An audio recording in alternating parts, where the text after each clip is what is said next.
Ladies and gentlemen, welcome to the Elkhorn City Council meeting. The meeting is now called to order, and I would like to ask the city clerk to call the roll. All council members are present. Would you stand with me for the Pledge of Allegiance, to be followed by a brief moment of silence?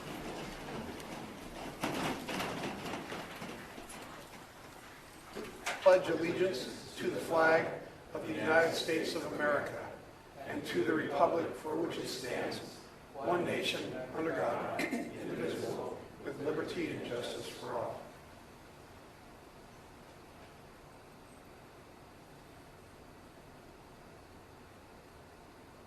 Thank you.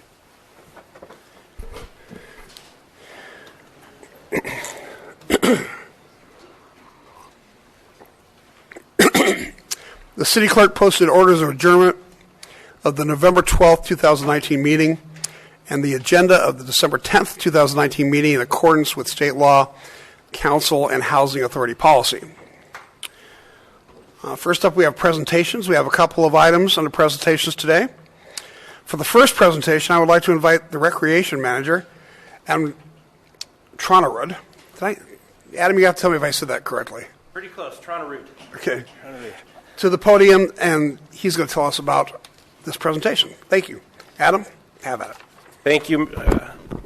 Thank you, Mayor and council members and city staff, for the opportunity today to tell you a little bit about the REC campaign and recognize some of our top sponsors. The REC campaign, which stands for Recreation Enhances Our Community, was established over 20 years ago with the purpose of raising funds for youth scholarships, youth classes, and equipment. When it started, we just offered the patrons an opportunity to add a few dollars to their recreation class registrations. And we realized that we wanted to increase our opportunities for fundraising. So shortly after, we instituted an annual fundraiser golf tournament, the Alpha Rec Golf Tournament. This year in September, we held our 21st annual golf tournament. And I'm very happy to report with the funds raised, we were able to provide 176 youth scholarships, help fund 8 youth enrichment classes, and purchase some new game room equipment for one of our recreation centers. We cannot do this without the support of our sponsors, and there are 3 sponsors here today that I would like to thank and recognize. First is our Golden Sneaker sponsor, which is our highest sponsorship. The Golden Sneaker sponsorship is for $5,000. And I'm very happy to recognize today Amazon as our Golden Sneaker sponsor. Jamar Burke and his team are here to accept this award. And this is Amazon's first year as a sponsor and golf tournament participant. And I hope they return for many years. Thank you.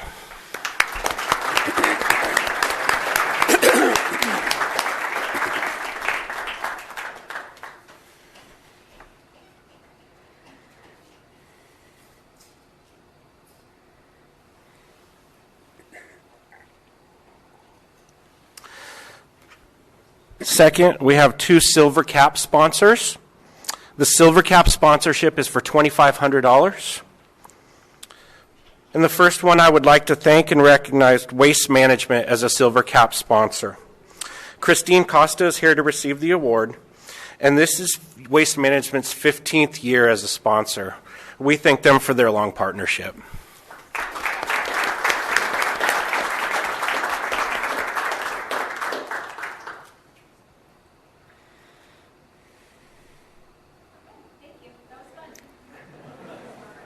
Well, Christine's team also was one of the tournament winners this year, so yeah.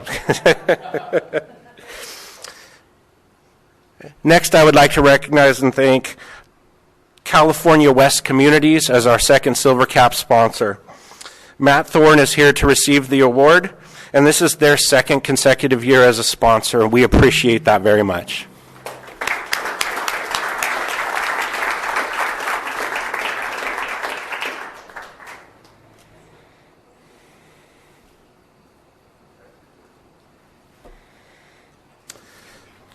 Finally, I would like to thank every community member, organization, and business that donated this year to the REC campaign, because as we know, every dollar matters. Thank you very much.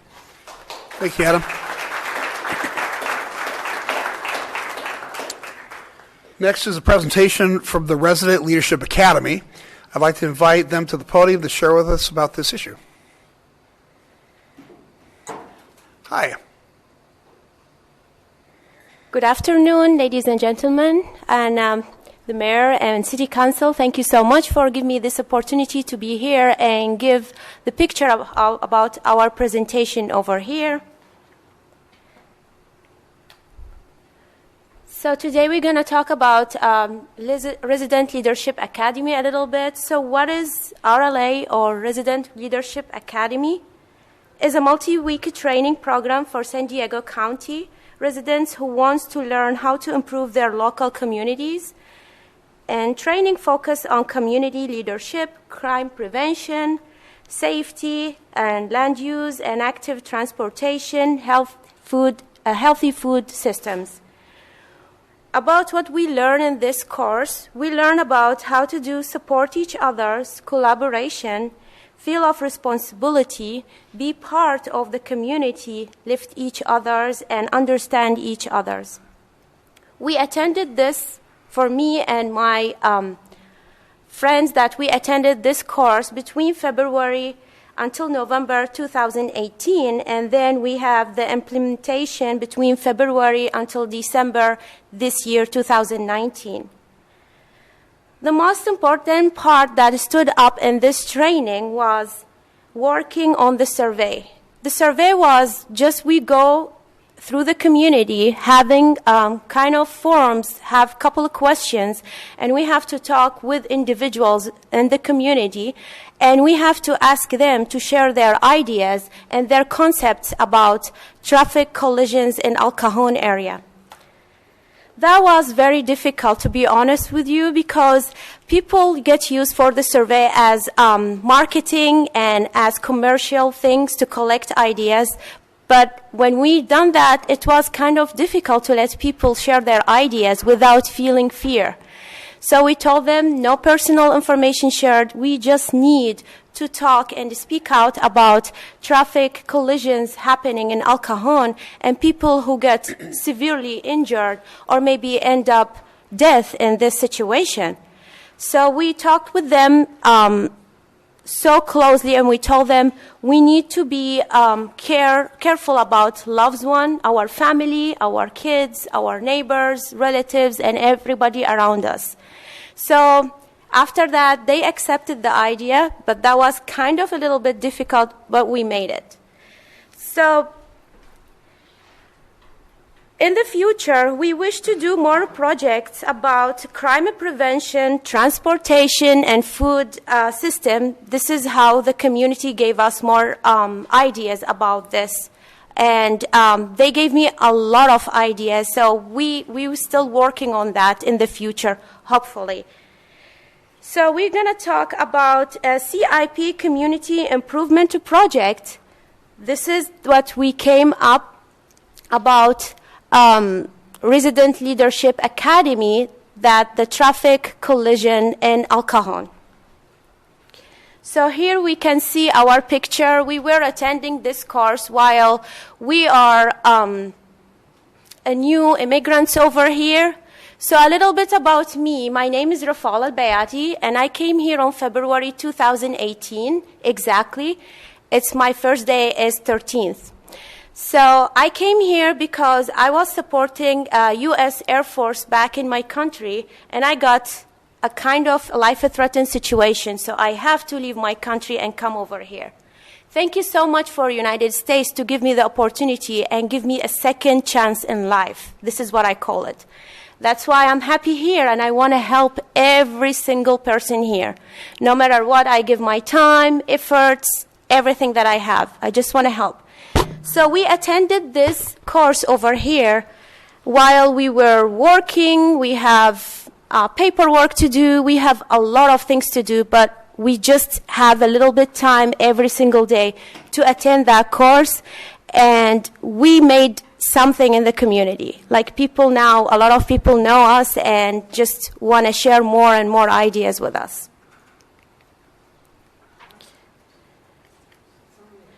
So our activities, we present traffic calming vision in the city of El Cajon talk with neighbors in the immediate area about the traffic safety concerns, and discuss ways to reduce speeding. Actually, we have speeding problems in Cajon, and we're going to see later on how many people died and how many people get hospitalized and get into the emergency unit due to this problem. Gather data about accidents and possible measures that work to improve safety. Raise awarenesses about speed limits in the residential area by visiting events. We've done that. We visited a lot of events. We spoke out when we told them about what we are doing. And finally, the safety survey. We're going to see a little bit about this survey. It's a really nice survey. Our goals about this project, we want to share some of the ideas that people gave us, like install warning lights and radar speed control sign wherever necessary. It's about how roads are structured and what is the speed signs over there and how many traffic is passing and how many pedestrians crossing at the same time. They also suggest about narrowing some of the streets here in the city of Cajon. And also some of them suggest about construct speed bumps in the residential area, especially the area that we have little kids and little people walking there, especially elders who is like a little bit slow to cross roads. So they need a little bit time to cross safely and peacefully. Enforce speed limits, fines and tickets, and also install cameras. And we have the last idea we came out, the 3D dimension crossing walk.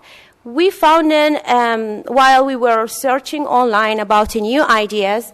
So this idea is about just, it's an art on the floor, like drawing the crossing walk on the way that when the driver is going to come, he will see like this crossing walk, it's above the ground. So he will slow down without even though thinking about it and give a space for people and pedestrians to cross in front of him. We can find this on YouTube. There is a video about that. Just put 3D dimension crossing walk, and I shared the link for this one also. Motor vehicle collision in the city of Cajon between 2011 to 2018, we can see intersection Avocado Avenue and Taft Avenue and Main Street. We have 18 collisions. Intersection North 2nd Street and Oakdale Avenue, 21 accidents. Intersections between Main Street and North 2nd Street and Hamacha Road, we have 37 accidents. And intersection between Decker Street and First Street is 21 accidents. When we collect those information, to be honest with you, it's really scary. So we already get those information from that the rates of motor vehicle-related injuries, medical encounters, City of Cajon and San Diego County, we pull out this information, and between the information is between 2011 until 2018. So we can see the city of Cajon had higher rates of motor vehicle-related injury, medical encounters than the county overall.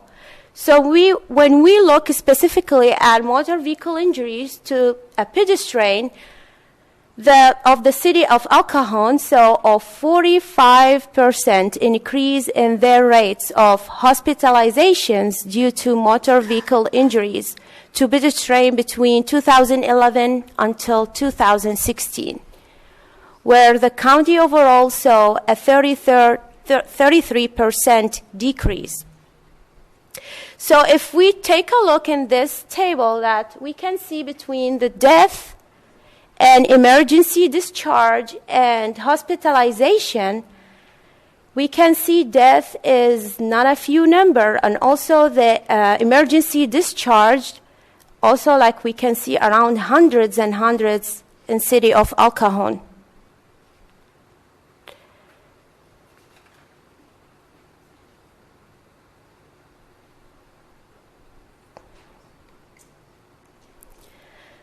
I'm going to show you the survey that we shared already. So this is the survey. It's about 2 pages, but we made it in one paper to both, two sides copy. So we finally can make 35 surveys has been completed, examples for some questions that we had in this survey. How safe do you feel walking and crossing the street in Cajon as a pedestrian? 29 out of 35 people or residents, they answered it's mostly safe, but there are areas that needs improvements. So that is a big number. Out of 35, we have 29 people feel scared to walk in Cajon area.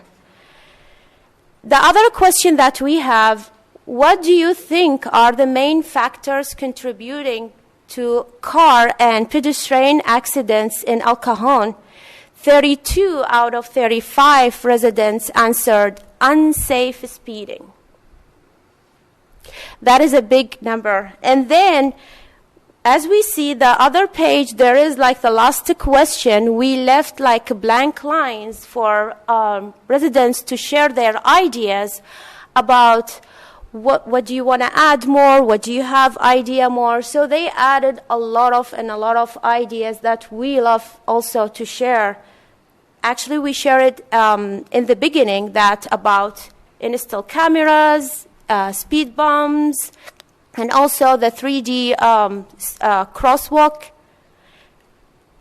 Here we're going to see the areas that we walked down in Cajon. We took pictures, as you see, that between Avogadro Avenue, Taft Avenue, and East Main Street. The problems, there is no bike lane. Personally, when I was taking pictures, I saw a biker. He was using the sidewalk, biking while people just moving away from him. And that is a little bit dangerous because maybe people, when they're moving, they will end up in the street, and that's going to cause maybe accident. Or even though if people, elders, going to fall, that's going to cause them more injuries. So large number of accidents that happen on that crosswalk because drivers do not yell pedestrian in a crosswalk. This is also another problem that I noticed here in Cajon.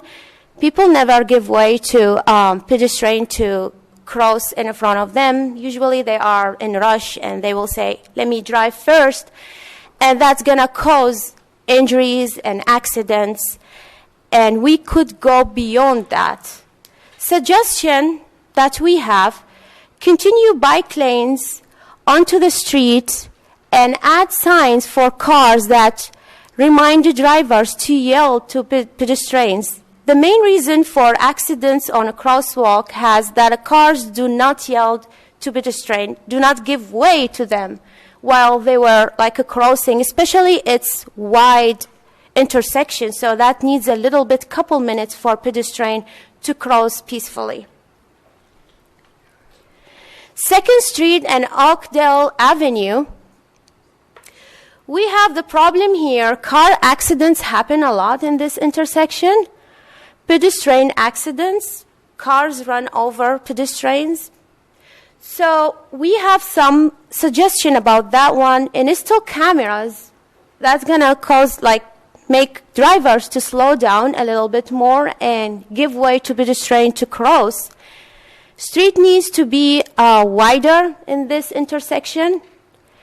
Stop signs and speed signs. Sometimes we need to add more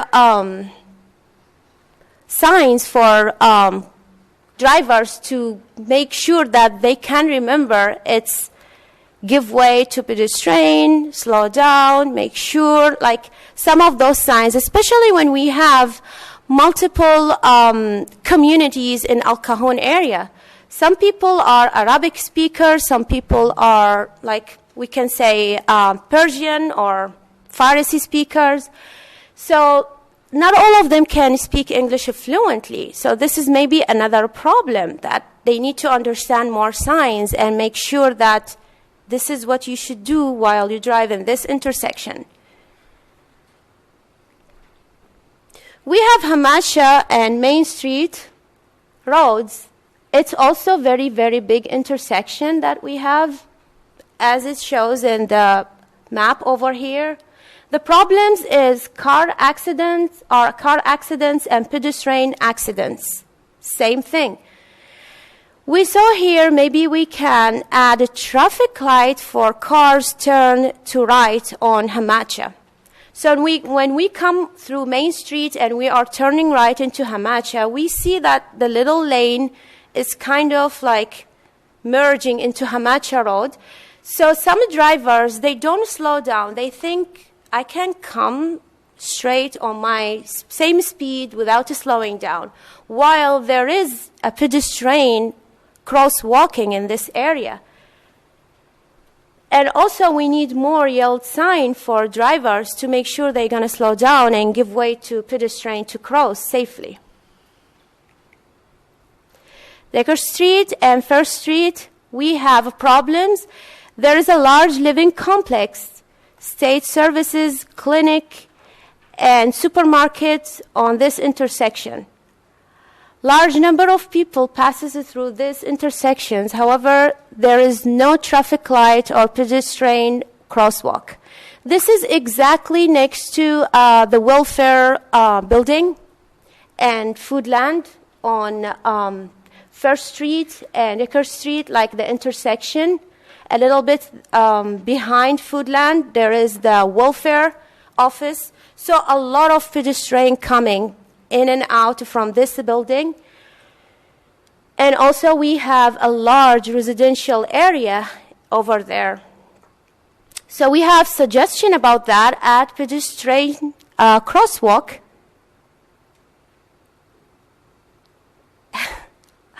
Am I running over the time? Go ahead.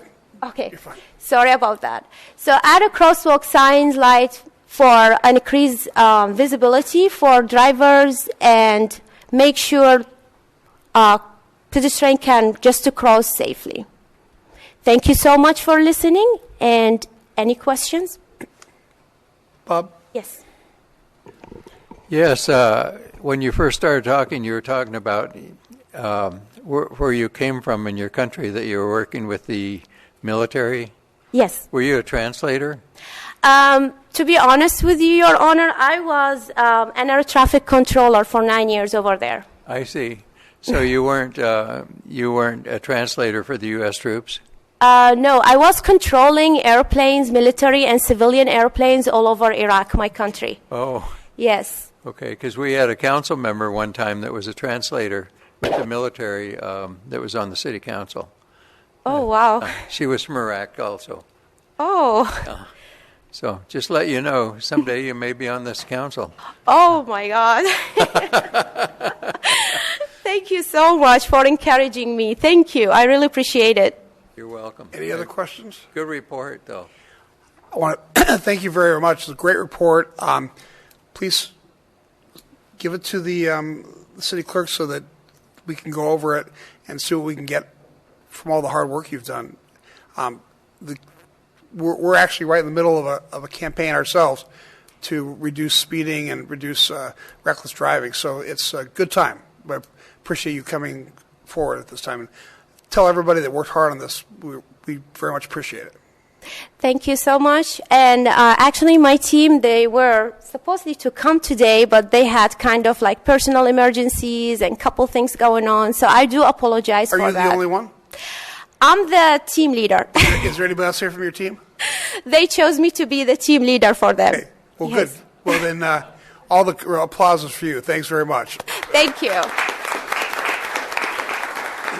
Thank you so much. All right. Lastly, we have a presentation from Amanda Schultz. Amanda is from the architectural firm Ferguson, Pape, and Baldwin.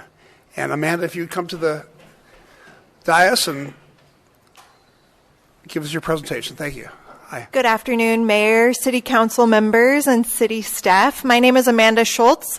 I'm with Ferguson Pape Baldwin Architects. Here with me today is Eric Schultz, no relation. He is with CW Driver, and we're very excited to be here today to present an award to the City of El Cajon for the El Cajon Animal Shelter. Nice.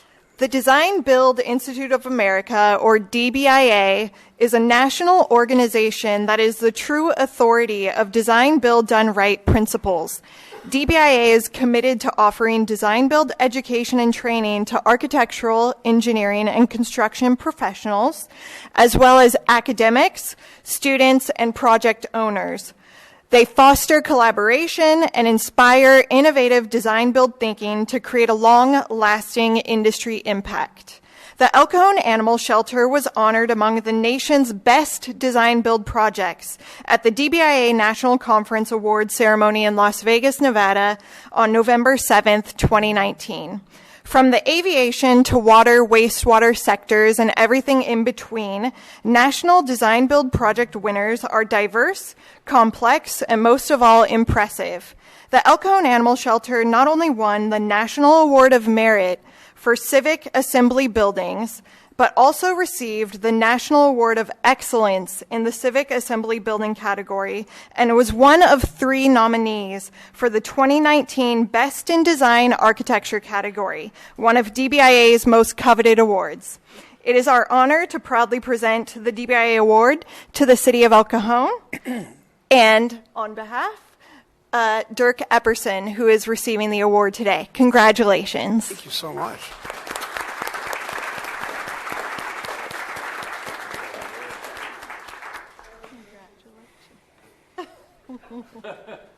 He must work out.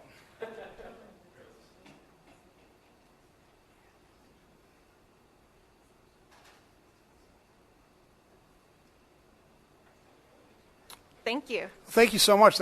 We're really proud of the animal shelter, and I had no idea that it was up for an award. That's fantastic.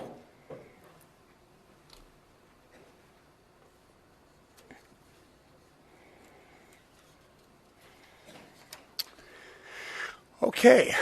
That brings us to agenda changes. Staff, do you have any agenda changes? Mr. Mayor, I do, but before I address those, I'd like to make an announcement. We have several individuals on our city staff retiring at the end of this year, and I wanted to point out 2 of them specifically that you interact with regularly.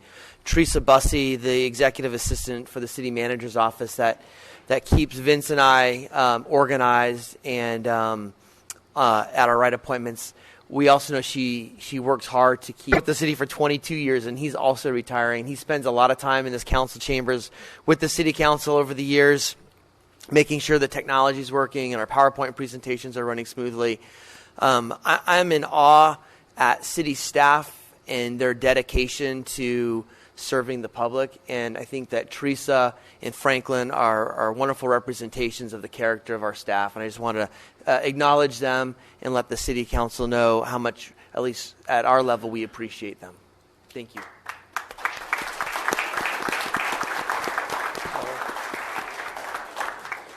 Mr. Mayor, you called for any recommended agenda changes. We do have later on in the evening 2 closed session items. We would recommend that we move one of those closed session items up to the agenda right now. Our legal counsel, Mr. Beamer, that's 28, by the way, has an appointment, and we thought we'd get him in ahead of time. It should not take too long, if the council's okay with that. I think our city attorney can talk about the protocol if the council wished to make that agenda change. Yeah, thank you. Mayor and council, this is the place on our agenda where you are able to move things around a bit. Again, Mr. Beamer has got a commitment shortly after attending this meeting today, and so we'd ask if you could move item 28 to immediately after the agenda changes is made. You need a vote on that? Pardon me? Do you need a vote on that? Yes, we do. So moved. Second. Please vote. Motion carries by unanimous vote. And before we go into closed session, I'll have to say that Teresa has kept me organized for the last 27 years, too, as well as the city manager's office. She's terrific. She is. Yeah. We really appreciate her. Now, Mayor, if you'd like, I will announce what this closed session is before we go. It's a closed session for conference with legal counsel on existing litigation pursuant to paragraph 1 of subdivision D of Government Code section 54956.9. It's the case of Christine Greer versus City of El Cajon. All right. The first thing we want to do is I'd like to make a motion to approve the agenda changes. So move. Please vote. Motion carries by unanimous vote. And then I'd like to make a motion to move to closed session. Second. Please vote. Motion carries by unanimous vote. Ladies and gentlemen, we're going to take a brief timeout to go into closed session. I expect we'll be back very shortly and continue on with the meeting. Thank you. Ladies and gentlemen, we are back from closed session. I would like to pass it to our attorney to report on the actions of closed session. Thank you, Mayor. The City Council met in closed session on item 28, a closed session for a conference with its legal counsel on existing litigation, as described previously. The City Council did give direction to its legal counsel on this item. Thank you very much, Morgan. We are now at consent items. Consent items are routine matters enacted by one motion according to the recommendation listed below. With the concurrence of the City Council, a council member or person in attendance may request discussion of a consent item at this time. Council members, would you like to pull any of the consent items? Staff? No, sir. Angela, do you have any speaker cards for consent items? Yes, sir. Item 8 and 11 have been pulled by the public. Please call them. For item 8, Bonnie Price.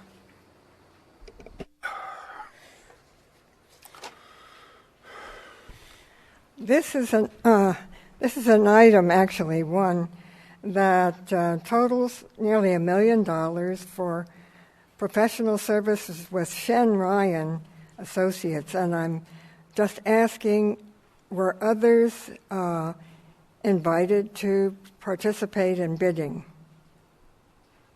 Why don't you go ahead and finish? Go ahead and ask all your questions, and we'll talk to staff about that. Okay. Did you have another question? No, that's it. Okay, let's go ahead and ask staff to address that then. So, and staff can jump in and help me if I'm getting it a little bit wrong, but Chen Ryan is one of our firms that is on a list. We solicit a lot of engineering and professional service firms all at one time through an RFQ process. And so we have the ability to choose from them competitively. So they have all competitively bid on projects that the city performs. And in this case, we did not individually bid each and every single project, correct? But we used our list that we're allowed to use, which they've competitively bid prior to getting on that list. Thank you. Okay. Does that make sense, Bonnie? Yes, just so we have competitive bidding so we get the best deal for the dollar. I appreciate you protecting the public's money. For item 11, Stephanie Harper.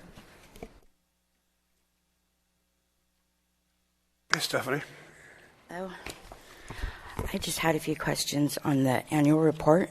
It says on page 2 that we have available up to $25,000, but it looks like we only have been using like 14,000 or 14,000, 13,000. Do you know? And it looks like the properties and the activities that we've been doing are things that have been like done since like 2012, 2014, I think was one of the last ones. Do you know of any new ones that are in the works besides the South Sunshine project, which is almost complete? Graham, do you understand the question? Not quite. Yeah, I'm sorry, I didn't quite understand either. Okay, for our annual report, we have up to like, it says $250,000, and then that's on page 2, and if we go to page 9, page 9, it looks like the activities, we've only been using like 14 or 13,000.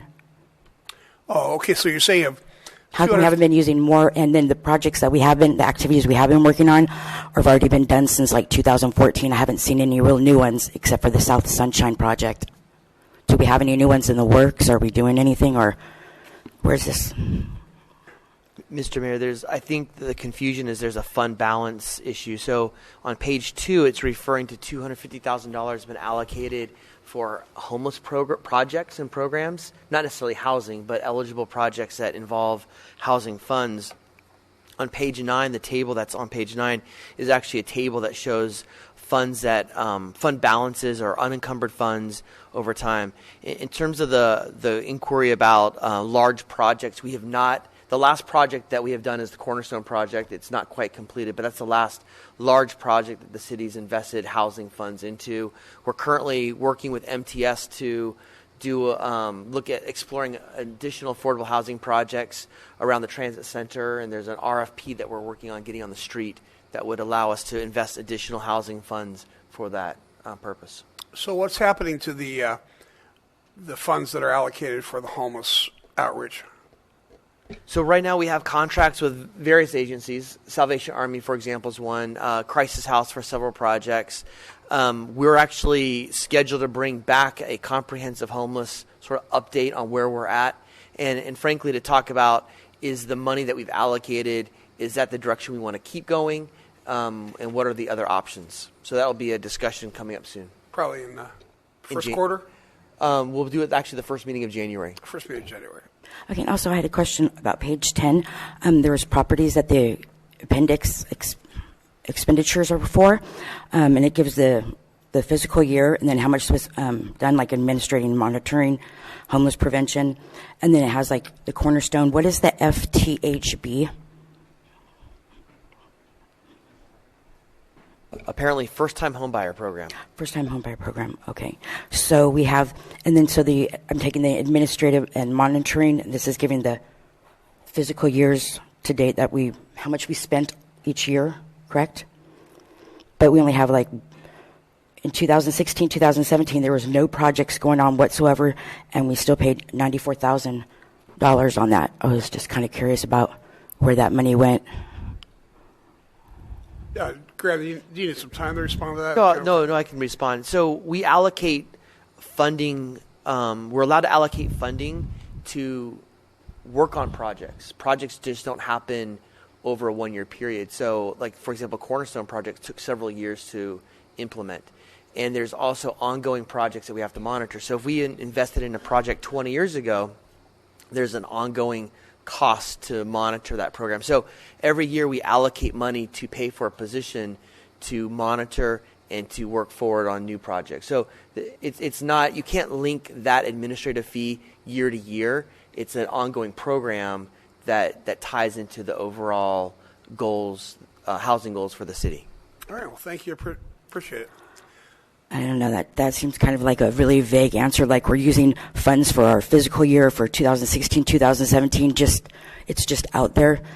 I don't think that's usually how we do it. I mean, it's a set thing. This is what you use the people's money for, and this is where it went. Not, we're just floating this money up here somewhere just in case, and we were using it for years back. No, it's not just in case. What it means is that as you're preparing to build projects, there are costs associated with the preparing. And after projects are built, there are costs associated with monitoring it. And that's what that money represents. Well, then shouldn't that have a property next to it? So I'm wondering what properties these are exactly for then. There is a place where it's all annotated, but not in this report. So, okay. But if you know what, if you did a public records request, I have one. I guess I can put in one for a more detailed explanation. Do a detailed explanation where every dollar was spent. Okay, thank you, sir. I appreciate it. No more cards, sir. All right, then. Consent items. I'd like to make a motion to approve the consent items. Moved and seconded, please vote. Motion carries by unanimous vote. We're now at public comment. At this time, any person may address a matter within the jurisdiction of the City Council, Housing Authority, successor agencies, and the El Cajon Redevelopment Agency that is not on the agenda. Comments relating to items on today's agenda are to be taken at the time the item is heard. State law prohibits discussion or action on items not on the agenda. However, City Council and Housing Authority members may briefly respond to statements or questions, and an item may be placed on a future agenda. Angela, do we have any cards under public comment? Yes, sir. We have 3 speakers. The first one is Stephanie Harper.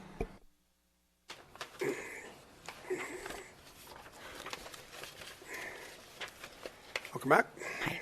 I had a question regarding the municipal code regarding shopping carts. Now, it's to my understanding that on the municipal code, it kind of makes clear that like if Walmart loses a cart, they're responsible for bringing that cart back, that they're responsible for trying to find some way of like keeping track of that. Am I correct? I'm not sure about the, is that? Correct. Okay, then another quick question. I have seen more than once the El Cajon Police Department going out and collecting shopping carts for different people, and I don't know where they're taking them to. I don't know if they're taking them to, waste management or what's going on, but I've seen with my own eyes the police department have a truck with more than one shopping cart for different places collecting them. Is this a service we're providing for these We contract out businesses? with a Clean and Safe program, but if the police themselves are not transporting the shopping carts. I know, but is this a service that we're providing for these businesses? It's part of the Clean and Safe program. Do you want to Mr. Mayor, we collect stolen property, and so when the police department is collecting a cart, it's stolen property. The municipal code also requires property owners, stores that have carts to have a management program. It's something that we're working with them on. Community development's been communicating with some of the larger outlets that have shopping carts that we're finding around the city and working on upping or enhancing their management program.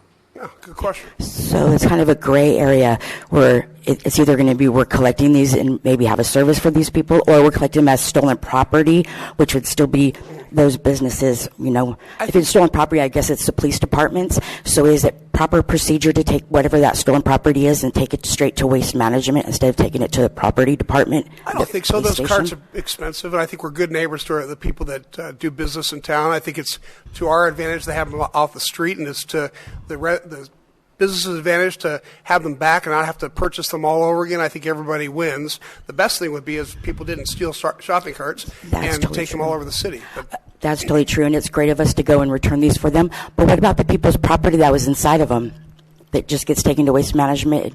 I have heard numerous times over and over by different homeless people that their property just seems to go straight from when they pick it up to waste management. And I've watched the trucks go in there with the police department with people's stuff in it. So I'm wondering. So I got to limit this to the last question, but then we'll go ahead and Graham, could you go over the policy about possessions? Certainly. I mean, if we can identify the owner, we store property and they can pick it up. But if we can't identify the owner, there's no way we can store unknown individuals' property in perpetuity. So it does go to waste management. If the individual has their ID inside of the property, it's kind of hard for them to tell you that they're the owner and show you proper ID for it when their ID is inside of it. Dealing with homeless people is a complicated problem. And I think that our city staff and our police do the best they can to protect people's rights. I do. I just believe there's too many gray areas there to get away with. We have some ideas about how to clean that up. Oh, definitely. Please write them down and send them to me or to the city manager. We'll be happy to look at them. I have a whole hatful for you, sir. Thank you. Thanks. Bonnie Price.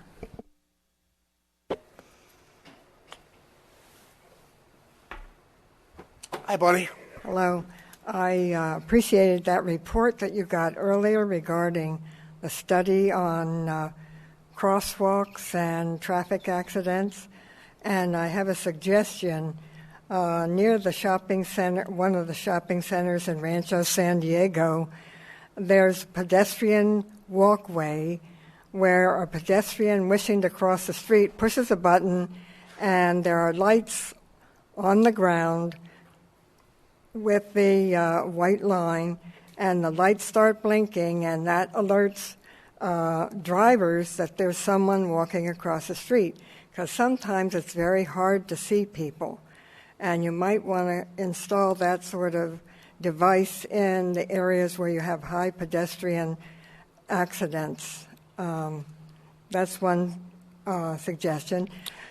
Number two is I hope that you're planning to give your non-unionized staff a good compensation rate for their good work. It's in keeping with the holidays. And also their good work. And the holiday decorations look great. Have happy holidays. Thanks, Bonnie. I appreciate that. Last speaker is Jim Sirigliano. Hi, Jim. Welcome. Hello, Mayor, Council, staff. Real quickly about holidays. Yes, it's a real good time because it does bring people together, no matter what your faith or your belief or anything like this here. I personally know some families that a Jewish couple, Catholic wife, and the kids have 2 birthdays in December also. So they're celebrating Christmas, Hanukkah, and 2 birthdays. With all the talk about constitutional law here floating around in our nation, something I think that people forget about, and it applies to everyone, is the Bill of Rights. And I suggest that everyone look at the Bill of Rights again, because this has to do with what we actually stand for as a country, our morality. Okay? And I think it would make good reading for everyone, and especially in these times. About the homeless situation, they were speaking about it. I understand Governor Newsom was in San Diego here and just donated, I shouldn't say donated, or anyway, he's talking about quite a big sum of money for homeless issues to the cities. And I was just wondering if that affects El Cajon and in any aspect, and hopefully for some different kind of programs about the homeless situation. Then again, something else I would encourage everyone to read about is the FPPC, okay, Fair Political Practices Commission. And this gets back to my one thing that I'm going to be talking about through next year and through the election, about Form 700 and 460. For those of you who don't know, one has to do with assets and the other has to do with contributions for any candidate running for an office. And these forms you can call into the city clerk. We've had discussion about how to do this here, and I wish it was all on the web page, and that's what I'm going to keep pushing for about this here. And, getting back to the homeless thing also, I don't hear very much discussion on a national level, on a state level, city level about this problem. I know it's complicated, but no one seems to be speaking about it. And with my 36 seconds, I'll say the same thing. Have a good holiday, everyone. And it's been a pleasure coming to City Council meeting these few years. Okay? Thank you. Thanks for that. No more cards, sir. Okay. That brings us to public hearings. Item number 14 is for a historic resource designation, and I'd like to ask staff to tell us about this. Mayor and Council, I will just get the PowerPoint up here in just a second.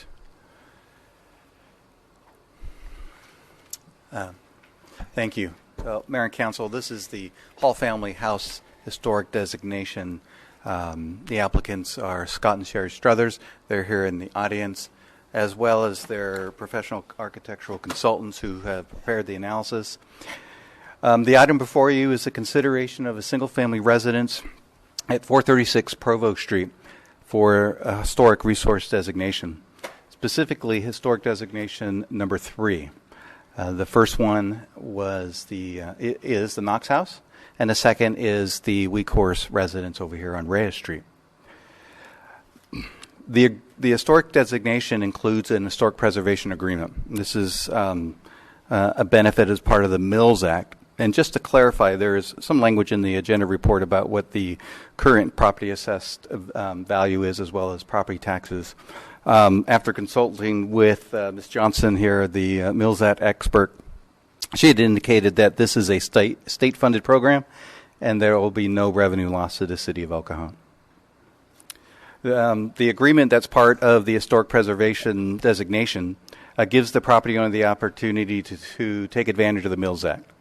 And that allows for a reduction in their property taxes as they work with the county assessor's office in exchange for continued preservation of the subject property.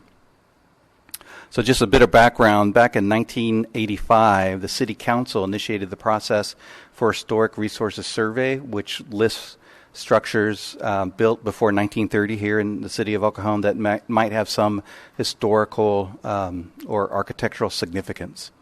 The survey identified the subject property as one that could be historically significant. There's the municipal code also contains the historic preservation ordinance.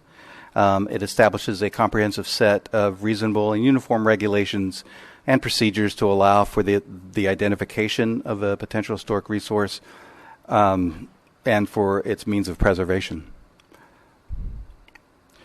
So the subject site is now at the terminus of Provost Street. It at one time was part of a much larger property. It sits at the terminus of Provo, which comes from the south, and you've got East Madison, the main street that you see on the north side, the north end of this, or top end of this image. This is a great-looking house. Please note that this property, or this house, was built about 133 years ago. Has been well maintained. Has great appeal.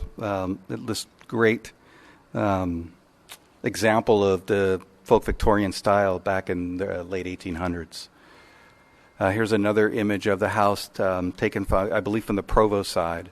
Again, just a great example of that style of architecture. So in order for the council to consider this as a historic designation, it has to meet the designation criteria. And this property does, and the structure does. The Hull family, which this is an early photo, had many social, political, and cultural events that took place at the home. And it's most notable for the Hull family's dedication to educational and economic development of the city. The Hulls are notable for their work in agriculture, construction, and engineering. And in fact, Marie, Burdette, and Helen Hall were educators who promoted social reform in the El Cajon area as well as community development. And in fact, Marie was one of the first college-educated women in the valley. You also might know that, Albert Van Zanten, who lived in this house in 1959 to 1987. He is known for being on the city council. He was also the mayor. He was the president of the board of trustees on the Grossmont Cuyamaca Community College District. And he was a champion of the East County Performing Arts Center, now the Magnolia, and as well as City Hall. And in fact, if you taken a look at the plaque at the main entrance of City Hall, you will see Albert Van Zanten's name on it. I just thought this was interesting to share with you. This is Mr. Hall, JPR Hall, and Charlotte Hall. And this is an image from the 1920s of the house. You can kind of get a glimpse of the surrounding area. There's nothing over in the Granite Hills area, except for this house. Again, the ranch house certainly embodies the distinctive characteristics of folk Victorian style. So the Planning Commission reviewed and recommended City Council approval on November 5th, and the staff requests that the City Council opens the public hearing and receives testimony, closes the public hearing, and then moves to adopt the next resolution and order approving the proposed historic designation and historic preservation agreement for the Hall family house. And staff is available to answer any questions. Thanks, Tony. Nice presentation. Okay, Council, do you have any questions or comments? Bob? Yeah, I really enjoyed going through all of the pictures that are in the agenda. That was quite an undertaking of over 100 pages in the agenda that had numerous pictures of the family, the house, and everything else. And I knew the Halls. I knew them well. I used to shop at their hardware store. I knew where the place was on Main Street, and been around for a long time. So, wonderful family. Thanks, Bob. Okay, the public hearing is now open. Angela, do you have any speaker cards? We received 4 cards, all in support of the item. They don't wish to speak unless you call on them. And it's Scott Stroders, Sherry Stroders, Paul Johnson, and Sari Johnson. Thank you. I appreciate that. Then I'll make a motion to close the public hearing. Second. And please vote. Motion carries by unanimous vote. Gary? Well, this item has special significance for me because, first of all, Albert Van Zant was my high school counselor many, many years ago. And I also oversaw the Mills Act for the assessor's office for a number of years. And I think at the time I retired, there were about 1,300 properties on the Mills Act. And I've got to tell you, if any property ever deserved the Mills Act, this is it. Because it's in beautiful condition, very unique home in the El Cajon Valley, and it costs a lot of money to maintain an older home. Because when you buy a particular item, you're required to have it be historically accurate. Well, that doorknob doesn't cost $10 at Home Depot. You have to go to a special place to get let's say the glass doorknobs. It might cost you $100.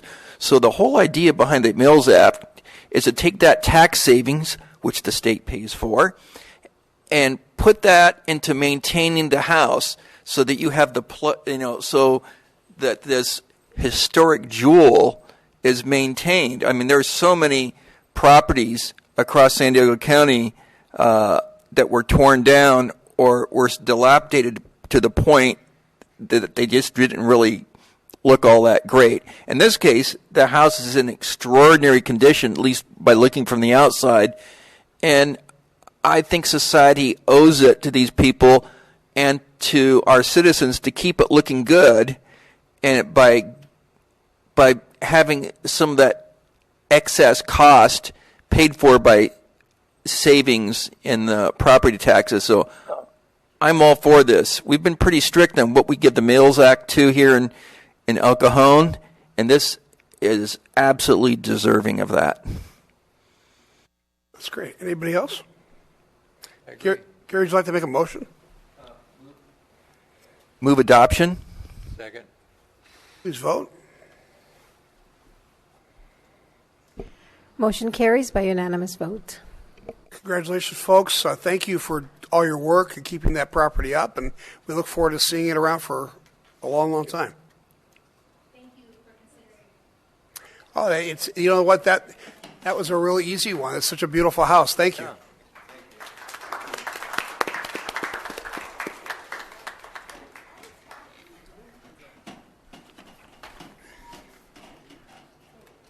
No. Okay. I wasn't in the photo. Item 16 is to consider a lease agreement with USA Waste of California. Mayor, we have item 15, please. Did I miss something? Okay, thank you. Oh, yes, I'm sorry. We have several administrative reports on today's agenda. Item 15 is for the selection of a mayor pro tem. I'll ask staff to please introduce this item. Thank you, Mr. Mayor, members of the City Council. The city's municipal code requires that the deputy mayor be selected in the month of December. I'll just read directly from the Muni Code. It says the City Council shall meet on the second Tuesday in December and choose one of its number as mayor pro tem, or later on it's defined as deputy mayor. The mayor pro tem shall serve at the will of the majority of the City Council or until the expiration of the normal term as set forth herein. So, as the municipal code says, the rotation of the deputy mayor occurs in this month. The council, the municipal code does not specify how that rotation is to occur. If you look historically, there's been a bit of a rotation of that position, and if you were to look at the rotation of it, the next natural rotation would include Councilmember Phil Ortiz serving as the deputy mayor. Staff doesn't have a recommendation one way or the other, but we wanted to give you that historical context and turn the item over to the council for deliberation. Thank you, Graham. Any questions of the staff from the council? Angela, do we have any speaker cards on this item? No cards, sir. All right, then. Unless there's any further discussion, I think that Mr. Ortiz would do a great job, and I would like to put his nomination up. Second. Moved and seconded. Please vote. Motion carries by unanimous vote. Okay. Now, item 16 is to consider a lease agreement with USA Waste of California Waste Management. Staff, would you please tell us about this? Thank you, Mayor, members of council. Before you is the proposed new lease agreement between the city and Waste Management for property at 1001 West Bradley. The West Bradley site is owned by the city and has been leased to Waste Management as a transfer and recycling facility since 1995. Waste Management approached city staff several months ago with an interest in negotiating a new long-term lease. Republic Disposal Services also expressed interest in the site as well. Staff received proposed lease terms from both Republic and Waste Management. Council reviewed both of those proposals in closed session and directed staff to finalize a lease with Waste Management. And I'll turn to the slides at this point, which just highlights the current lease agreement. The monthly lease payment presently is about $36,000 a month or $435,000 a year. The host fee, which is for tonnage waste that's brought into our facility, is at 81 cents a ton. That generates approximately $135,000 based upon the most recent tonnage figures. So the total value of the current lease is estimated at $570,000 a year. Next slide, please. The new lease agreement has all of those components plus more. The monthly lease payment goes up to $101,000 per month, or just about $1.2 million per year. The host fee is brought up to current standards at $2.50 a ton. Again, estimating at 2018 tonnage would be $416,000 a year. There's also a corporate sponsorship of the Magnolia of $150,000 in the first year and $100,000 in subsequent years. And there is also the addition of O'Connor Street maintenance, $300,000 the first year, $100,000 for subsequent years. And this is to maintain the street that is used frequently by the Waste Management trucks, and we will be able to maintain that street on a year-in, year-out basis with this contribution. So the total value per year in the first year is a little over $2 million, and then leveling out to about $1.8 million in the second and subsequent years. So this will be approximately $1.3 million more in additional revenue than is currently received. This is a joint effort on the part of the city manager and myself, so I'm going to turn it over to Mr. Mitchell to talk a little bit about the market analysis that was conducted when we were looking at this lease agreement. Thank you, Mr. DiMaggio. As we were analyzing this recommendation of the City Council, it was important that we understand the market realities of this deal. In other words, is this a fair deal to the city of El Cajon? Is it a fair deal to the taxpayers of our community? So, most real estate experts in valuing a lease agreement use a methodology called a cap rate, or a capitalization rate. And simply, that's what the annual revenue of that lease would generate, divided by the assessed value. And that would gives you a ratio and tells you whether it's a good investment or not a good investment. So, for example, if that ratio were to yield a 1% investment, you'd be better putting your money into a CD at your local bank.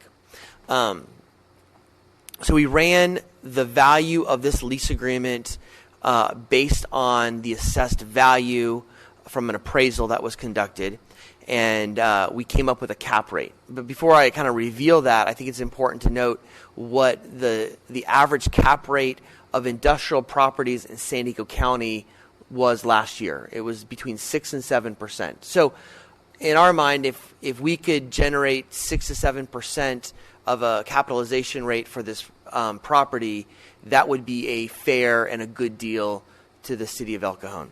After running the analysis, we determined that in year one, the cap rate would be closer to 12%. And then because there's some money up front in that lease agreement, that cap rate would drop to 10% in year two and then subsequent years.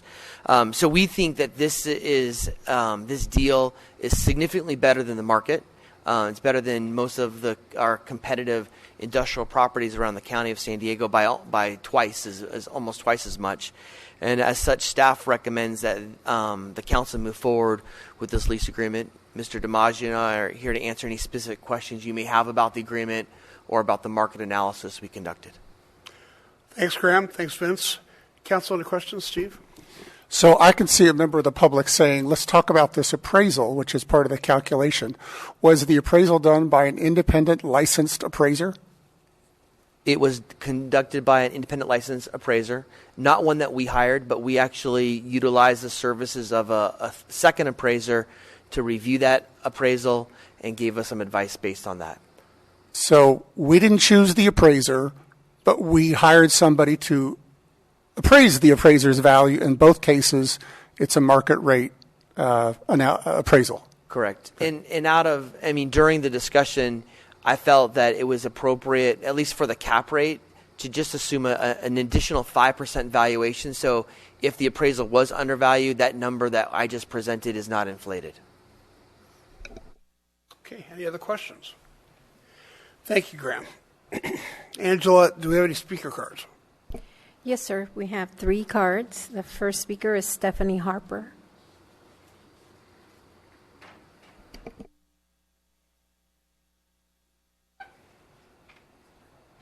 Stephanie. Now I'm catching up for last time. Okay.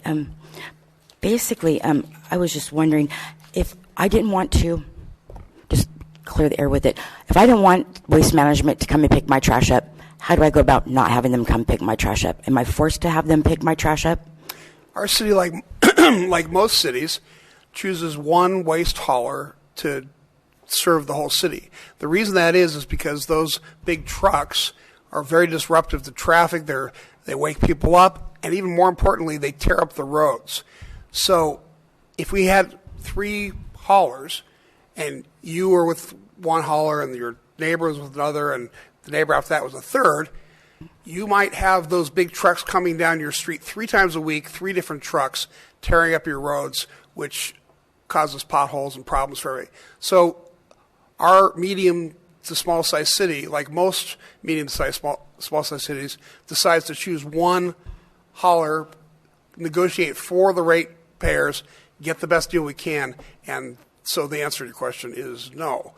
You have to go with the company that we choose. So, Bob.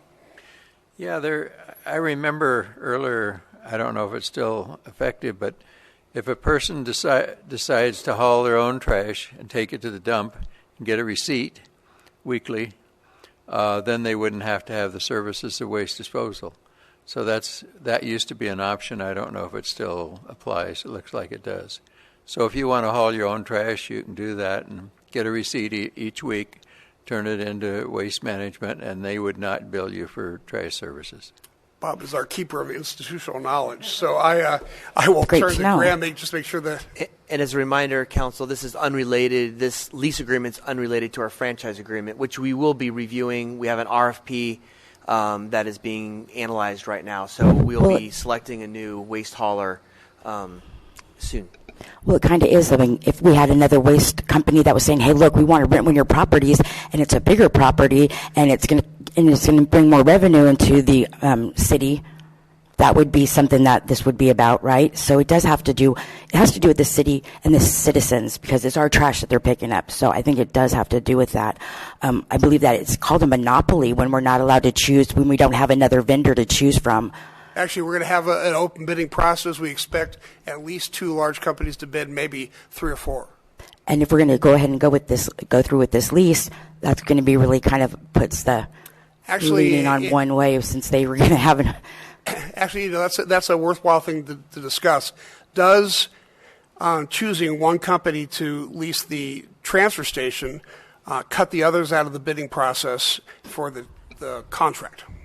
Mr. Mayor, we don't believe it does. Right now, Waste Management uses this not to serve just El Cajon, but actually serves all of its customers in San Diego County. So even if Waste Management were not to receive the franchise, this is an important property for them to have. Because the market was there, because we had a competing offer which was under this. We think there's some a good test that this is a good market deal. So we are looking at this as a transaction that is the best financial outcome for the city of El Cajon and its residents. I think it's important to note that we did have another company make an offer. We did have another company, but see, that's not something that's put out like the citizens know. Hey, this is on the board. These two companies are fighting for this. They want this lease or this contract. Put your input on it, because it's supposed to be us that gives you guys input. You know, I mean, I kind of feel like citizens are kind of being pushed out, and you guys are just, nobody's getting a lot of information. I think it's all out there for the public, but I appreciate the suggestion, and certainly we can look at making it more transparent. Okay. Thank you. Jen Sirigliano.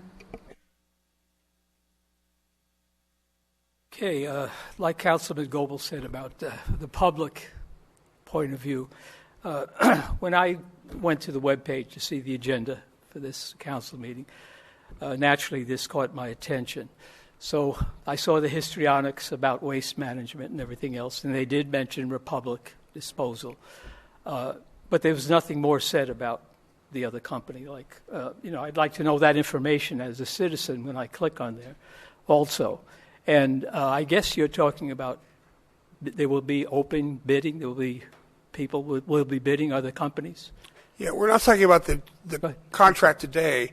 Right. We're talking about the transfer station, but very soon we'll be voting on who gets the contract, and several companies will be bidding on that. Yeah, and I hope you understand that from that public's point of view. When I go on, it says click here for more information. I would expect to see a little bit more about the other company, like Republic Disposal, and who they are, and whatever information you feel is pertinent, just like waste management. Okay, and thank you very much. Thank you. Bonnie Price. No more speakers. Okay, then let's bring it back to the council. Council, any further discussion? Gary? Well, I just want to say this is a really good deal for the citizens of El Cajon, because we are getting a capitalization rate here of almost double the market capitalization rate. That's huge. So, and it's a competitive bid. We came out really well on this. This money will help pay for police, fire, paramedics. We're getting a lot more money than we'd have gotten from the other guys. And certainly we're getting an incredible return on our investment for this industrial property. So everybody wins on this. Any other thoughts, Steve? The previous discussion about this has happened in closed session, where it's not available to the public because they are contract negotiations, and you don't want to do those negotiations in public because you don't want to give one side an advantage to the other side and to know what each other is pitching. So they give their best proposals to the council in closed session, and then we bring this to the public, as we are doing today, for discussion, saying, do you think this is a good deal? Do you think we should vote on this? It's, as Councilman Kendrick said, this is a great deal. This is a great deal for the people of El Cajon. An extra $1 million a year, that's just great business. This is a great investment. This is a great partnership with Waste Management. Waste Management won an award earlier today for their community partnership. So this is great that we get an independently appraised market rate project from a company that has been a great partner in El Cajon. Great, great, great move. Long time. I just want to really quickly thank the staff during this whole process. Every question that I had, this goes direct to the public. Every question that I had along the way, the staff had already thought about that question 5 different ways. Every detail, including, what is the appraised value of the property, and then we had an independent appraiser check their numbers. So really excellent work. I think they're managing and being good stewards of the city's property with their diligence. So thank you very much. Yeah, thoughts? Okay. Somebody like to make a motion? So move. Second. All right. There's been a motion to approve. A second, please vote. Motion carries by unanimous vote. Thank you, Waste Management. Okay. Item 18 is a report on legislation from the 2019 session. And I'd like to ask staff to please Sir, introduce this I item. apologize. We have item 17 for public relations. Boy, you're going to keep after me today. I'm in a hurry to get done, I guess. I want to go to Christmas. Yeah, Rotary Christmas party tonight. There's 17? Okay, here it is. I'm sorry. Okay, item 17 is for the 2020 Public Relations Campaign Proposal, and I'd like to ask our staff to introduce this. Certainly, Mr. Mayor, members of the council. I'm going to speak very little. I'm actually going to turn it over in a second. But at the October 8th meeting, the City Council directed staff to return to this meeting with some proposals about how to better promote the city and what we're doing and all the things that are all of our accomplishments for the upcoming year. Because staff really wanted a fresh perspective on how to go about this, because we tend to do things the same way. We actually formed a committee comprised of 5 interns that work for the city, as well as Heather Carter, one of our recreation service supervisors who's in the audience, and some of our interns are in the audience right now too, and Heather's there.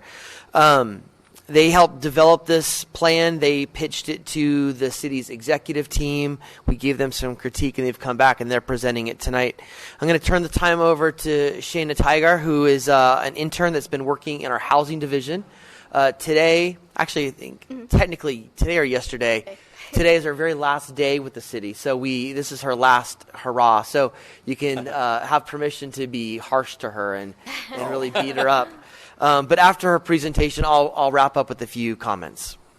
Okay, thank you. So good afternoon, Honorable Mayor, City Council, and staff. As City Manager said, my name is Shayna. I'm an intern in the Housing Division within the Community Development Department. So as you may know, in October, Councilmember Goebel gave direction to the staff regarding a marketing campaign for 2020. Today I'll be presenting the 2020 PR campaign proposal drafted by a team which included several City Hall interns as well as a recreation staff member. The PR committee proposes the following strategies to market the city in 2020 and let the community know all we are doing to enhance El Cajon. So first off, staff selected these 5 elements to be the focus of the campaign. Economic development would include additions to the city, such as the recently opened Magnolia, as well as several restaurants and businesses that have recently opened within the city. City projects would include service projects the city has undertaken to improve the community, such as the water purification process and the funding of a housing navigator and reunification program. Public safety would mean featuring our police and fire personnel in order to meaningfully connect our city staff with those that live and work in El Cajon. Recreation would mean highlighting the many services and amenities put on by our Parks and Recreation Department, including the numerous rec centers and rec programs available to residents of all ages.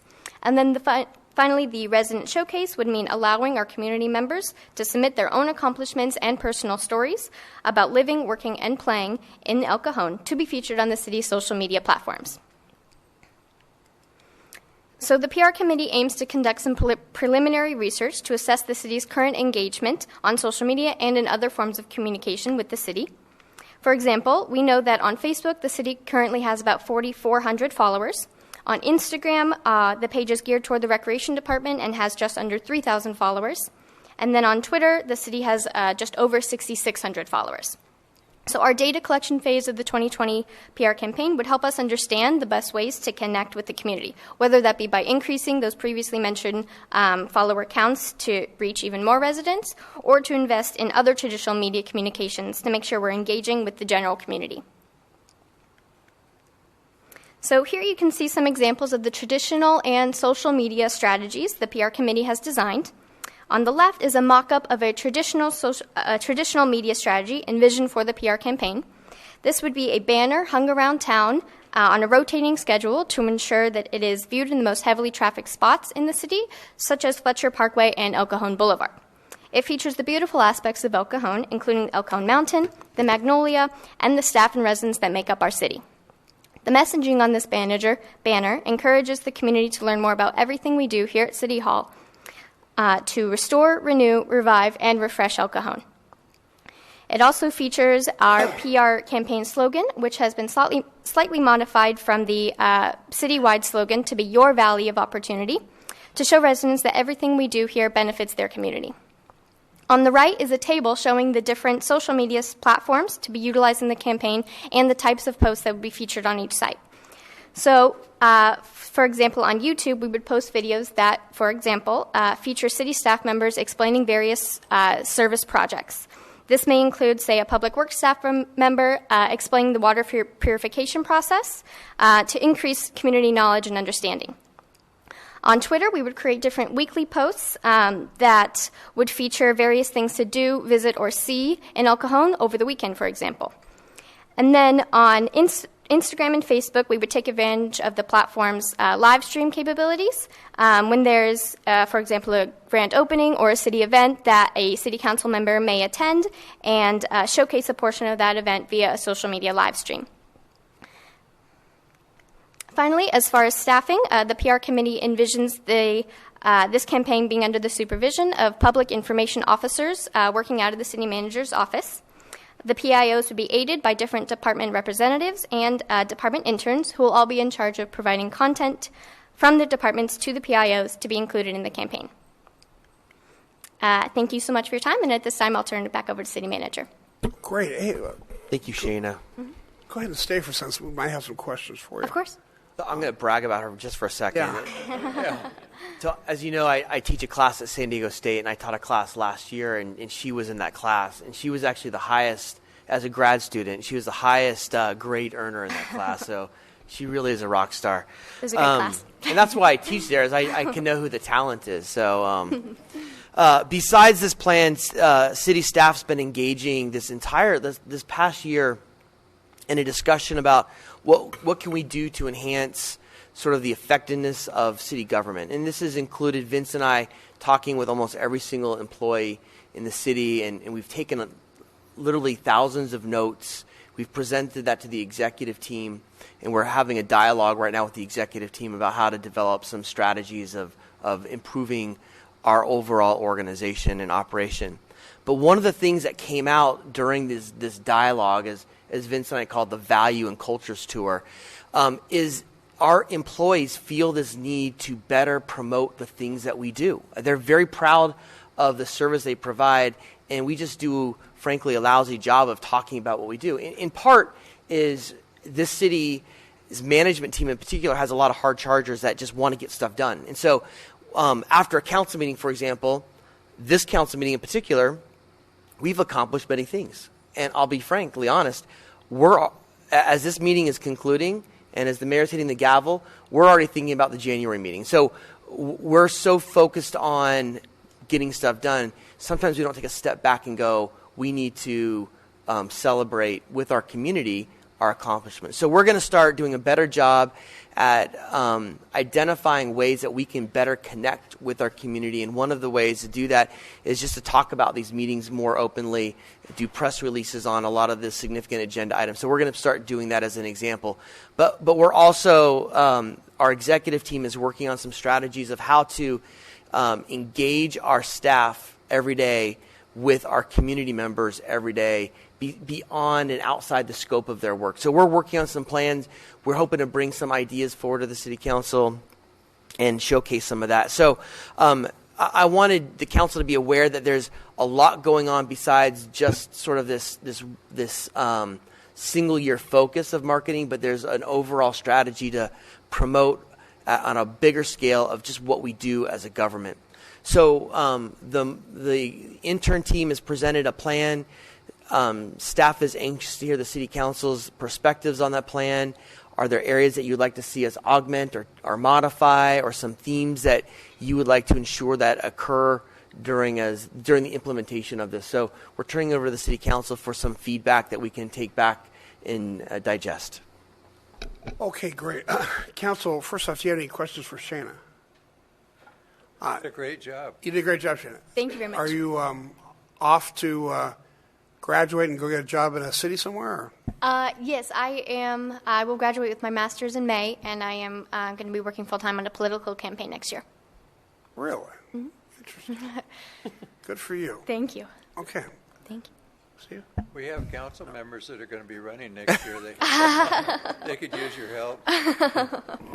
Well, thank you very much. Thank you very and much. We may call you back if we have any questions. All right, so council, let's discuss that. I think that was a good start for a marketing plan. I know we have Steve here as a marketing expert, and let's hear your thoughts. You know, I like the execution of the tactics as it gets down to social media and assets around the city that we use. It's that one message I'm still looking for a home run on. The slogan, Your Valley of Opportunity, is a great economic development message, but I'm looking for a message that is to the people of El Cajon for pride of this is a great city. And it's a message that, like a bunch of pieces of a puzzle, it's all coming together. And the vision is clear that this place is being restored, renewed, revived. And so I'm looking more for not just economic development, but something that people of El Cajon can say, I am proud to be from El Cajon, because the message is it's all coming together, or whatever it is. Any other thoughts? Gary? I would like to emphasize the hometown family-friendly feel that we get in El Cajon. We're in the Prescott Promenade, and we have the Haunt Fest, where you have 40,000 people and lots of kids with big smiles on their faces from 70 different ethnic groups. They're all getting along. They're all smiling. They got all these free rides. You know, let's all come together. Lots of food. Same thing with American Main Street, which I call a celebration of our diversity. And again, lots of kids there with free rides, lots of food, smiling faces. We bring in the school districts on both of these events. And in fact, at the Haunt Fest, I saw 3 police officers dancing on stage. And how often do you see that? And they were just part of our community. And I want to thank the police chief. I didn't get a chance to do that. I don't know if you had anything to do with that, but it was just incredible, you know. And all these kids getting, hey, the police are just like us, you know. They're our friends.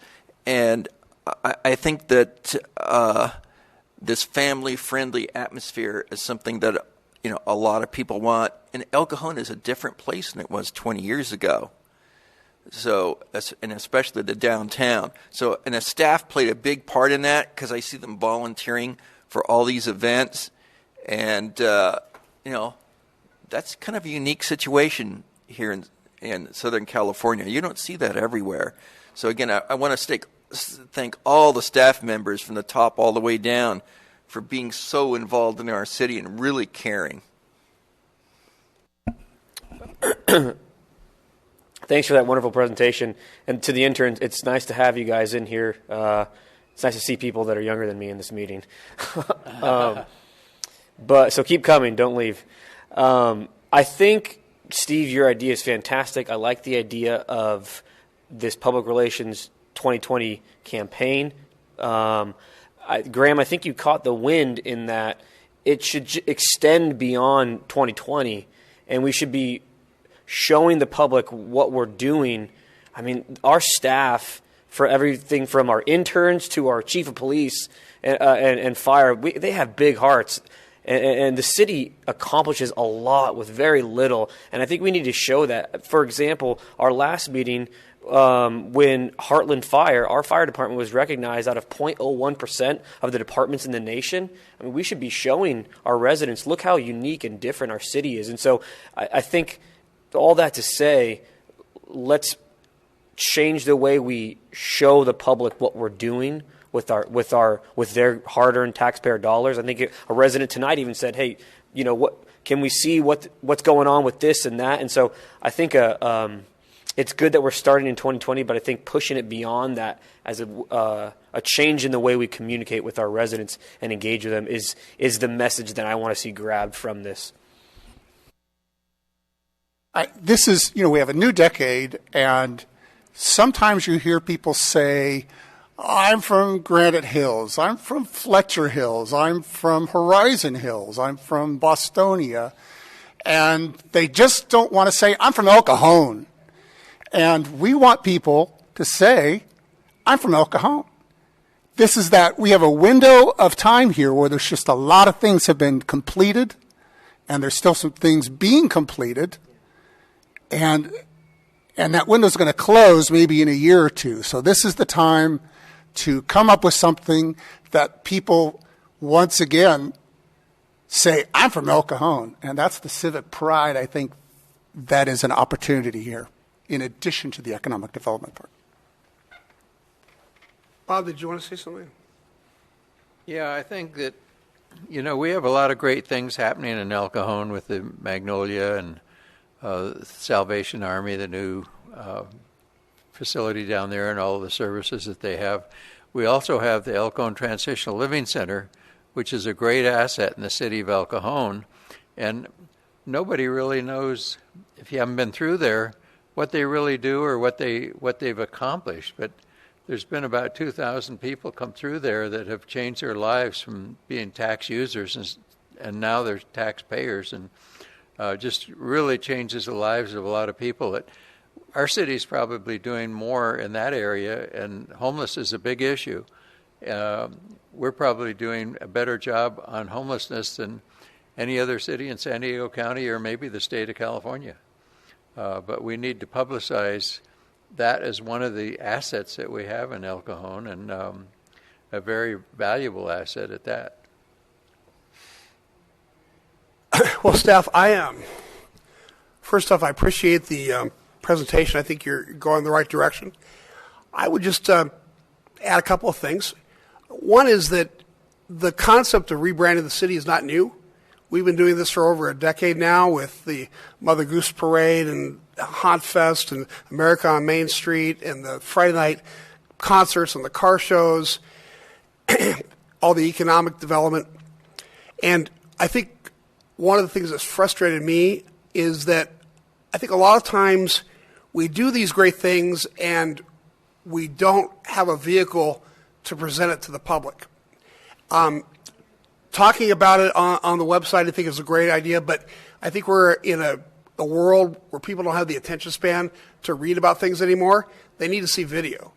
And I would like to have a team of people that goes and takes video of all the things that we do, and with the intention not just of getting pictures, but of telling certain stories. For example, Gary mentioned that the rides for America on Main Street and for Haunt Fest are free.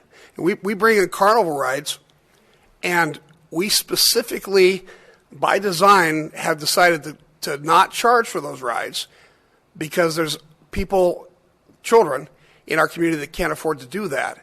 And this gives them the opportunity to do something they wouldn't normally be able to do. That's a good story. That should be on video. We should have a 90-second video with kids talking about how much fun they have, parents talking about why this is important, community leaders saying why this is important, and it should be on a list of videos that are on our website, that are on YouTube. That would be my suggestion, but I think everybody's going in the right direction. So sounds like everybody's in agreement. It's a good thing. Let me see what we have to do here. Let me make sure there's no speaker cards. Angela, any speaker cards? No cards, sir. All right. Then would somebody like to make a motion? Your program, Steve. Mr. Mayor, I don't know if you need to make a motion. I think we got the direction. We heard the feedback. Okay, perfect. I think it's all incorporatable, so we'll make that happen. Thanks very much, and thanks to all the interns who worked really hard. I know that you put a lot of time and effort into this, and it's appreciated. And good luck in all your endeavors. Yeah. Item 18 is a report on legislation from the 2019 session. And staff, will you tell us about this, please? Thank you, Mayor, members of council. The 2019 legislative session concluded on September 13th, 2019, and it was quite interesting, to say the least. The session itself had several overriding themes from a municipal government standpoint. The first of which is that legislation continues to try and chip away at ending the distinction between charter cities and general law cities. Secondly, legislation continues to mandate certain actions without identifying corresponding funding mechanisms, so unfunded mandates. Third, with the domination of one party in both houses of the legislature, you're seeing exceedingly partisan bills are being adopted and signed without constructive debate or compromise. And it's an example, really, of what happens when one party goes unchallenged. And I'm not advocating, and I'm not here to take one political side or the other, because I think regardless of what party has the supermajority, we'd still be concerned about certain pieces of legislation. So it just happens to be one party at this point is in supermajority. So if we start with the first slide, the first one, these are bills that failed. This first one is a very important bill that both Mr. Mitchell and I will continue to work on as we move forward. We're actually going to take a little bit more of an active approach in trying to see this bill make it to the next session. This bill, SB 635, was very important to us here in El Cajon because it deals with opportunity zones and capital gains tax treatment here in the state of California. The idea behind the bill was to match the federal tax treatment of capital gains in California regulations. So California treats capital gains one way, which is much different than the federal government treats it. And so this bill proposes to amend the tax regulations to match the federal tax code. And the reason why they would want to do that is because in opportunity zones, under certain circumstances, you can get a 100% exclusion from paying capital gains tax. So this is a very important piece of legislation. We're not quite sure why it failed, but we hope it comes back because it would be very important for the city of El Cajon to foster investment. Next slide, please.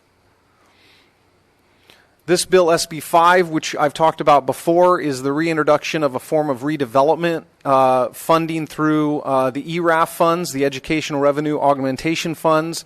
There was a couple of concerns that I've talked about before.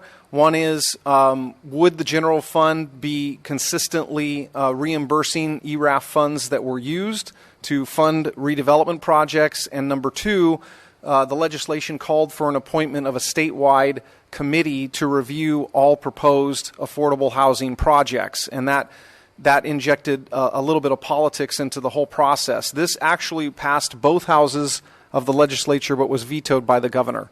Next slide. AB 1356, another one we've discussed in the past. This would have required cities to issue retail cannabis dispensary licenses if more than 50% of the city's electorate voted in favor of AMA. In our case, we did some quick study on this when this bill was active, and we would have fallen under this requirement. We would have been required to issue retail cannabis licenses under this. We had more than 50% of our electorate vote in favor of the Adult Use of Marijuana Act, so this would have imposed the requirement on us. It was withdrawn by the author based on considerable opposition, but we expect it to come back next term. Next slide. AB 1568. This was another important bill because as you recall, SB1 gas tax is a tax we pay for at the pump that's returned to the city on a dollar-for-dollar basis. This bill would have stripped SB1 gas funds from cities that failed to produce their required number of housing units in accordance with the RENA. Of course, RENA is a big deal. How we provide our regional housing is a subject of debate. And according to this piece of legislation, we could have potentially lost funding had we not met our RENA requirements. This died in the assembly. No word on whether we expect this to come back. It was pretty unpopular and had a lot of opposition. Next slide. AB 571 is the establishment of campaign contribution limits that are equal to those for statewide office. So right now, statewide office campaign limits $4,700. However, it does allow cities to enact by ordinance their own campaign contribution limits. And this was signed into law, does not take effect until January 2021. So still another year to go before this becomes effective. And council can decide how they want to handle this specifically for El Cajon. Next slide. This is a series of three bills, all of which passed into law, all of which deal with accessory dwelling units. There are a lot. All three of these, AB 68, AB 881, SB 13, all strip local government of a substantial amount of local control over land use regulations. Allows conversion of garages into accessory dwelling units without replacing the off-street covered parking space. Limits the amount of fees a city can charge for ADU permits. Requires ADU permits within 60 days of application. Prohibits minimum lot size requirements. So conceivably you can have an ADU on a relatively small lot as long as it's in a single-family zoned area. Prohibits the requirement that the owner must live on the property. That was always a major part of the ADU legislation of the past. That is dispensed with. Requires ministerial, meaning by right, approval in residential and mixed-use districts. So these were all six of these areas were areas that were free to be regulated by each city throughout the state. And now they are not. We're all going to be forced to allow ADUs under these circumstances. Next slide, please.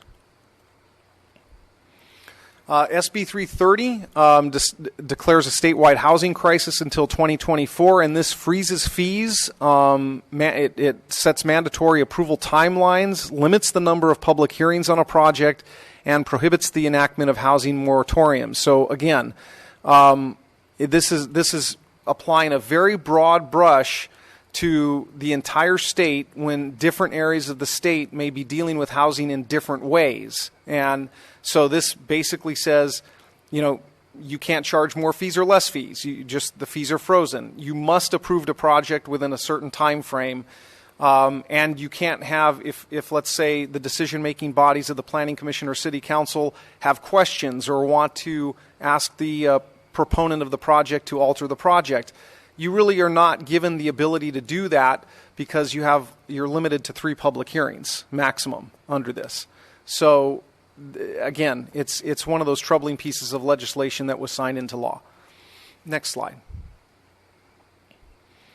So again, Mr. Ting, AB 116 allows the issuance of enhanced infrastructure financing district, EIFD bonds, these are called. This is actually a beneficial tool which we're looking at. Usually bonds require some type of election of the people. In this case, EIFD bonds go hand in hand with development and opportunity zones in most cases.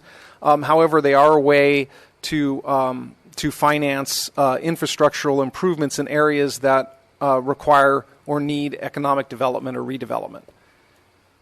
Next. And that concludes the highlights of the bills. There are a lot more bills that were there. We're still examining many more. There was a slight glitch in the agenda that was delivered to you, so many of you have the revised version. It contains many more bills that were not included in the PowerPoint presentation. And so I'll be happy to answer any questions that you have. Thank you very much, Vince. Any questions for Vince? Good report. Thank you. Okay. Angela, do we have any speaker cards on this? No cards, sir. All right. This is for information only. No need to vote. Bill, let's have a comment. Yes. Yeah, on the aligning of capital gains for the state to match the federal, I've talked with a number of developers. They're waiting for that to happen before they build in some areas because they're just sending their money to Texas and Arizona right now.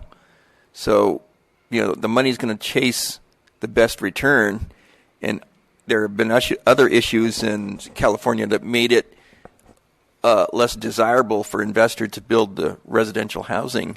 So, we're going to continue in this housing crisis for a while. Mr. Kendrick and Council, we also have that same information in states with opportunity zones that have low capital gains tax rates at the state level or have matched their capital gains with the federal tax law. We're hearing that there's quite a bit of investment going into those areas, and you're quite right. Texas is one of those areas, and so we're, as I said in my presentation, we're going to take a little bit more active role and perhaps meet with WASO staff. And I have some other people I can contact to encourage that it be resubmitted and hopefully start to control the dialogue a little bit on that and let the legislature know that it's actually a good thing. Yeah, I'd like to get involved with that too, if possible, because people need a place to live. Okay. Any other comments? All right, thanks very much. Okay, the last administrative report, item number 20, is... How about 19? Oh, really? 3 times in one night. Really? I guess something's coming up. There is. Oh. Item 19 is regarding the citizen reporting software. And staff, will you tell us about this?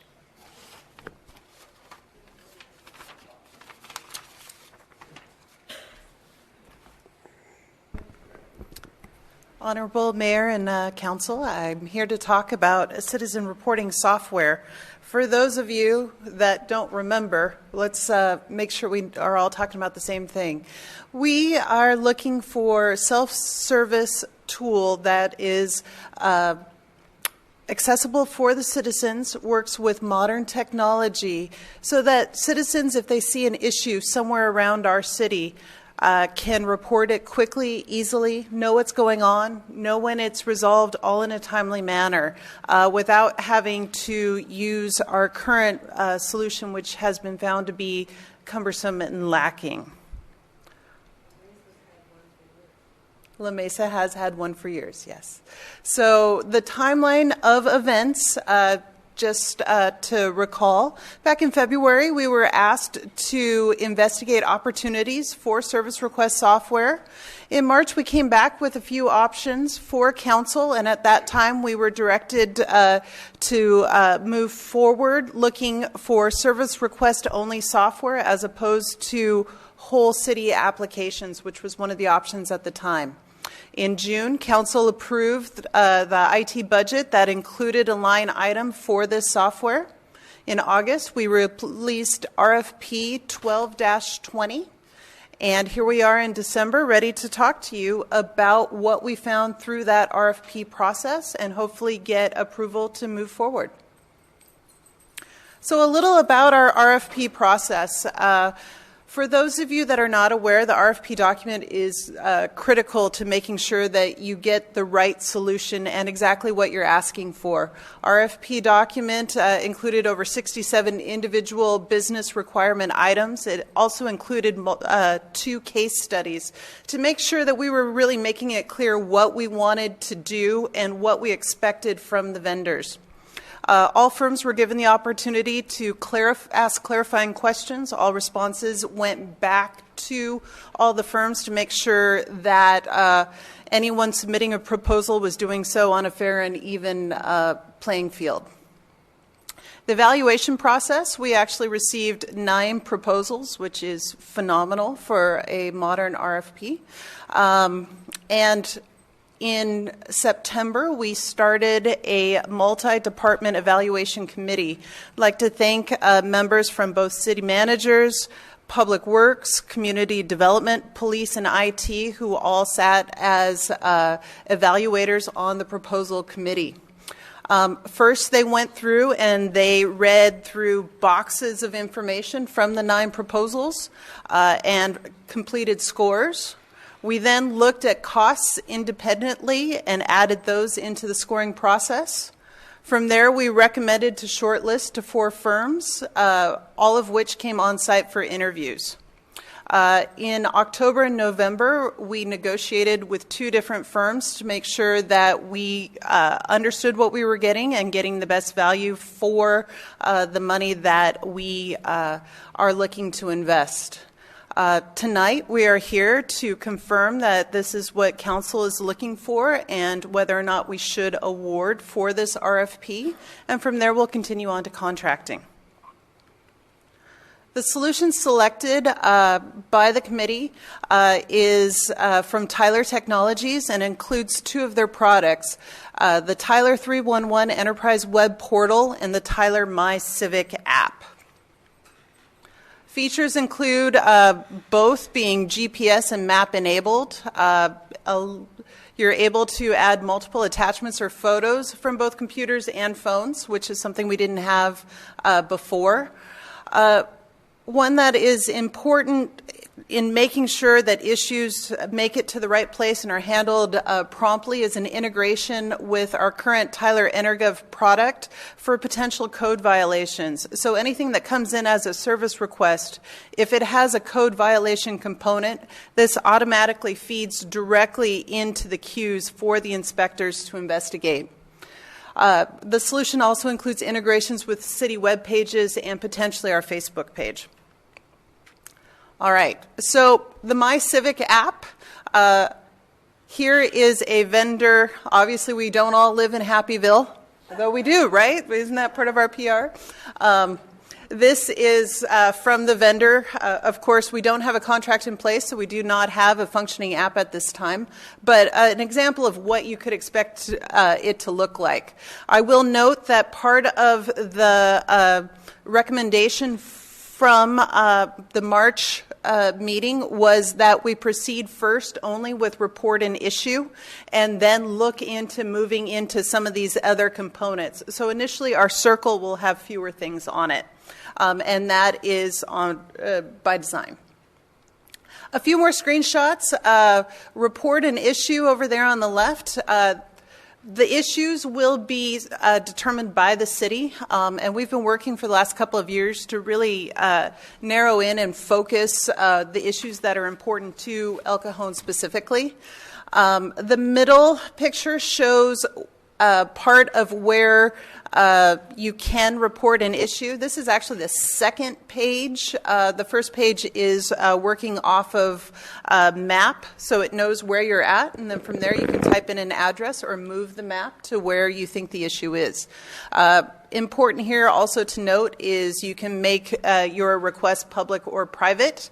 You also have the ability to, if we so choose, to allow anonymous reporting versus registering through both the app and the web page. You can take pictures directly from the app as well as choose pictures. The one on the right is important. This is the staff version of the My Civic app. So while citizens are running around town finding issues and reporting them to us, our city staff will have our own version of the app where they're getting those queue items in real time. If they're close by and have the resources, they can handle them right then and there.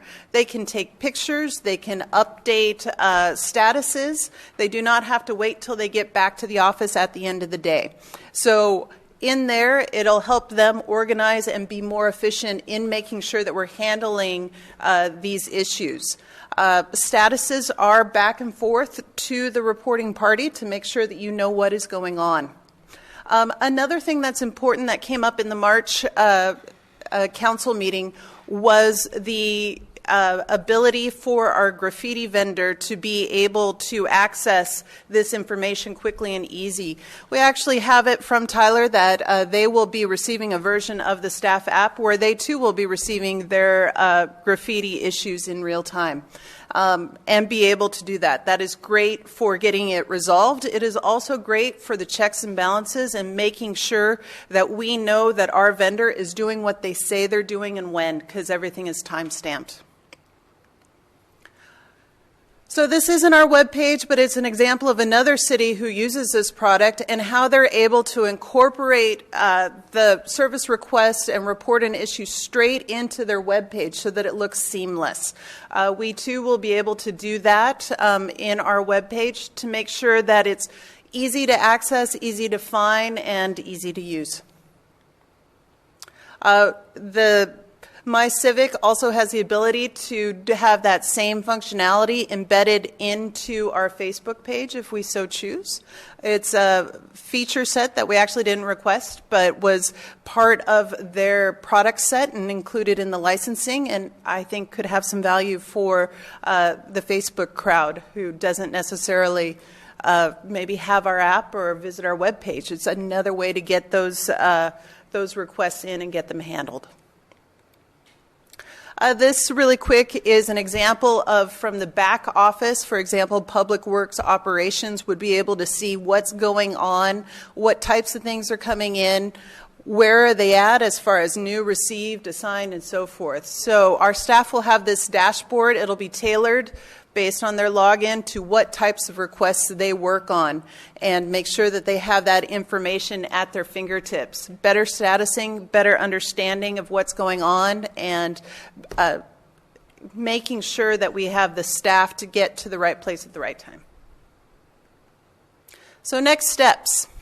We're here tonight to get approval to enter into an agreement with Tyler Technologies. After that, the contract will be finalized and issued along with our purchase order. At that point, Tyler identifies resources and we get on their schedule for implementation. We'll do data conversion so that our service requests from our old system are moved over so that we have that history.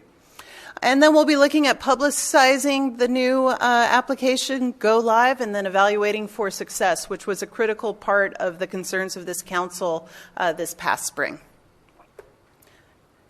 And that concludes my report. If you have any questions, I'd be happy to answer them. Thanks very much. Great report. Council, any questions? Spear? Yes. Will this software have the ability to prepare a map of where all the graffiti is so we can see if their areas are concentrated? Yes. Great. Is that map integrated? We use ArcGIS? ArcGIS. ArcGIS. Through SanGIS, yes. Through SanGIS, okay. Yes. Does this integrate with that? Yes. So you actually can layer on a bunch of different things to create a heat map and all sorts of things. Great. Absolutely. It works with all of our GIS tools, and that's actually how Tyler recommends that we use this, is incorporate their layers in with our other data so that we can have some complex analysis. Fantastic. Let's go back to the screen that had the 3 screenshots of the mobile site right there. Mm-hmm. So it looks like I could be 3 clicks away or 3 touches away from reporting an issue. The home screen would be the one not shown. Mm-hmm. Report an issue would be getting there from the home screen.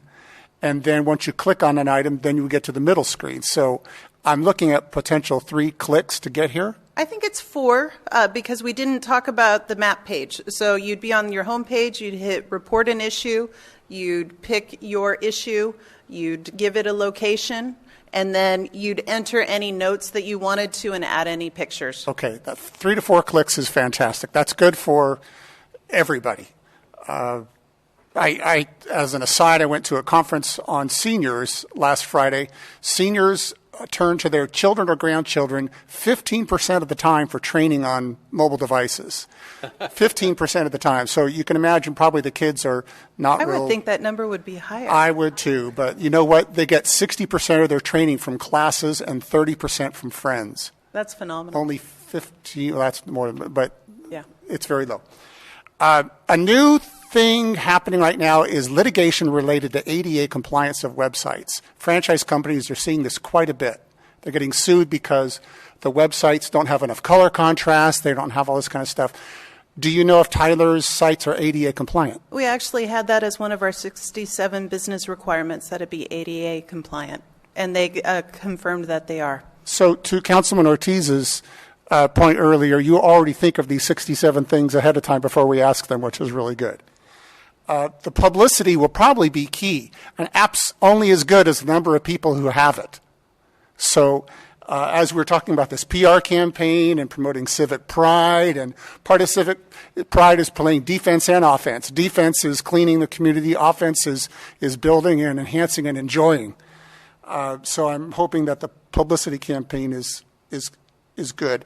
I think $57,000 for setup and $22,000 a year going forward is a great value. It provides accountability to the graffiti vendor to make sure the $150,000 or so we spend on graffiti is being spent well and measurable. So I think this is a great product. You've done great homework. The committee has done excellent work. Thank you. Thank you. I'd imagine this is going to be a hit with the residents, given that. Is that going to be a big impact on communication? Are we staffed up to be able to communicate with the influx of requests that might come from that? Does Tyler have any metrics from other cities onboarding to see, how quickly this communication is going to ramp up? They don't, and we did some of that research back in February, March in preparation for the March meeting, and what we found is it really varies city by city. And that was one of the things that Mr. Mitchell expressed as a concern, that it's our job to do. We've got to figure it out, but that's one of the reasons why that last slide I showed you with the statistics is important, because for some cities, they see their requests triple. Some, it's a very small percentage. And we won't know until we're in it where we're really at. That'd be this is great. I love it. My concern would be is we have residents submitting requests and then crickets on the other side, and we don't know if. So is there automatic response that we? There's an automatic response, and there's also a report where you can see where things are aging out. We set expectations for how long a service request should be open by type. Yeah. And we have the ability to escalate anything that's starting to get stale or taking longer than it should. Awesome. And then one last question. Do we have a beta? Once we roll this out and it's ready to go, do we have a beta version where we have specified users try it out to make sure we work out all the kinks before we roll it out? That will be part of our implementation, and it's part of Tyler's plan. Usually we roll it out to city staff first, especially something like this. Mm-hmm. If our crews see something and can do it, that's a great way to double check that things are working the way they should. This will be hosted by Tyler, so as long as you have internet access, you have access to this system. You already thought of everything. Thank you. Any other questions? I have just one question. All these different categories, like sprinkler, repair, is that customizable? Yes. Okay. Yes, and we actually, in 2018, went and refined those lists, and we looked at them again early last year. So we try and look at them about once a year. Our goal is really to go through the other pile, see if those have any trends that should become their own category type, and also to look for which ones we're getting 0 hits on, because those are ones we should probably be dropping off the list. If we get 1 or 2, it's okay if those move into other. Okay. Great. Thanks for a very comprehensive report. I appreciate it. Thank you. Angela, do we have any speaker cards on this item? No cards, sir. All right. Then I'll bring it back to council. Obviously, everybody's excited about this one. And once you had no more discussion, it'd be great to have a motion. I'd like to make a motion that the City Council approves the next resolution in order to enter into a contract with Tyler Technologies for a 1-year contract with the option to renew for 4 additional 1-year terms. So, it's moved and been seconded. Please vote. Motion carries by unanimous vote. All right, thanks very much. Please thank all the people on the task force and the staff that put a lot of time and effort into this. It's very appreciated. This is the time of the evening where I'm going to read a long, long list of things. I think it's a test to see if I can.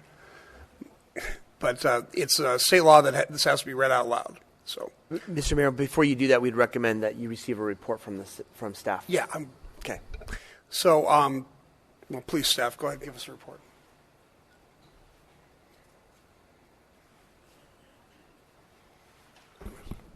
Hi. Hi, Mr. Mayor and council members. I'm Marisol Thorne, Director of Human Resources for the City of El Cajon. I'm here to put forth changes that we are proposing to make with the compensation plan for the executives and the unrepresented classifications. The city recently went through a CalPERS audit, and this agenda item is in response to the audit findings. Specifically, we are proposing to restructure our pay ranges for our classifications in the plan, which will satisfy the CalPERS requirements, and it'll also improve the transparency of our pay schedule. I do want to highlight that these specific revisions will not change the compensation amounts for any of our unrepresented employees. In addition to the revisions driven by the CalPERS audit, staff recommends 2 other changes. These include base salary changes to the police chief and the assistant city manager as identified in the staff report. Although we are recommending an increase of 4% to the police chief, the base salary will remain below the county median. The proposed increase is also in line with the City Council approved compensation increases for the Police Officer Association and the Police Officer Management Group that will be in effect in January. These increases will also continue to allow there to be a healthy salary differential between the police chief and the captain classification, and that will prevent a salary compaction issue for this group. I'm here to answer any other questions you may have. Thank you, Marisol. Any questions for Marisol? No? Apparently you answered them all. Thank you very much. Thank you. Do we have any cards on this item? No cards, sir. Okay.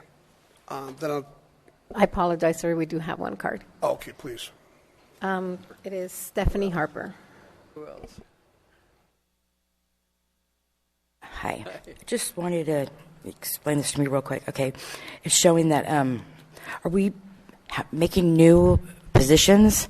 Because it's seeming like it's breaking, like, let's say, for example, the assistant city manager is assistant city manager 1, assistant city manager 2, and 3. Yeah, I can explain that. Okay. So CalPERS wanted us to change the way that we had the various designations. So if somebody applies for the job, it used to be that if they had a master's degree or a doctorate degree, we would pay them extra for that. CalPERS didn't think that was the right way to do it. What they suggested instead was having 1, 2, or 3 classifications of the job. So you say you came in as a human resources director, but you have a master's degree, so you might come in as a human resources director 2 versus a human resources director 1 that didn't have. So it's just a housekeeping, try to keep in line with state guidelines. So we don't have 3 of them, we only have 1 of them. So like, say, for instance, our assistant city manager right now, is he a 1, 2, or 3? I don't know where he will fall under the classification, but we won't be hiring 3 assistant city managers. That makes just sense. One some will come in at different levels depending on what we're looking for and what their qualifications are. Okay, that makes sense. And also, I noticed, like, it's page 6 of the Policy A29 report. It says, like, management analysis, city manager, and human resources in quotes. Are those the people that are doing that position? I'm going to have to defer.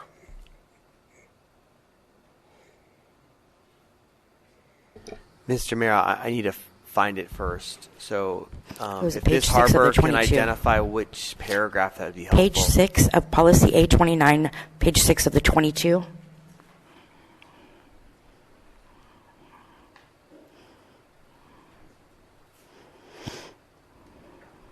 We believe it's a reference to the department that they're in. So a management analyst, for example, in the city manager's office would be an unrepresented employee, where a management analyst in public works would not be they would be represented by a labor group.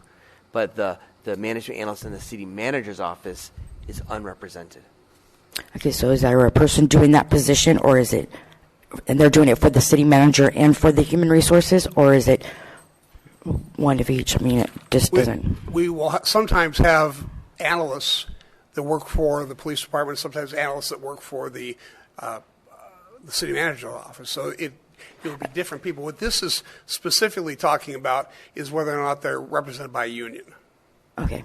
And on the, let's see, it would be page 7. It says executive assistant to the city manager / city attorney. Is that a new position? Because I've never heard of that one.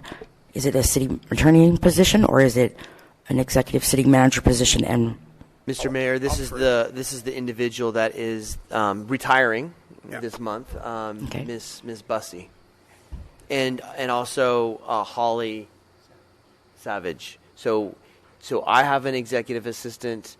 The city manager's office has an executive assistant. The city attorney's office has an executive assistant. These are not new positions. Okay, it just looked like a new one. That was all. Thank you. Thank you. No more cards, sir. Okay, then. I'll bring it back to City Council and looking for a motion.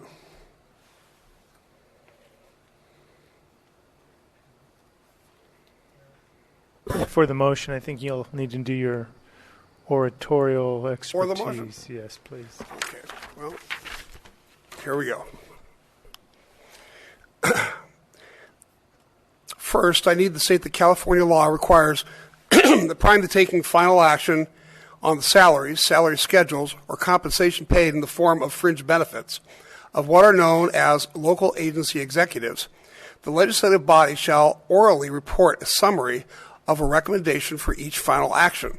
A local agency executive includes any employee of the city who is not subject to the Myers-Brown Act and who is the city manager, the assistant city manager, a department head, or or whose position is held by an employment contract, which includes the city attorney.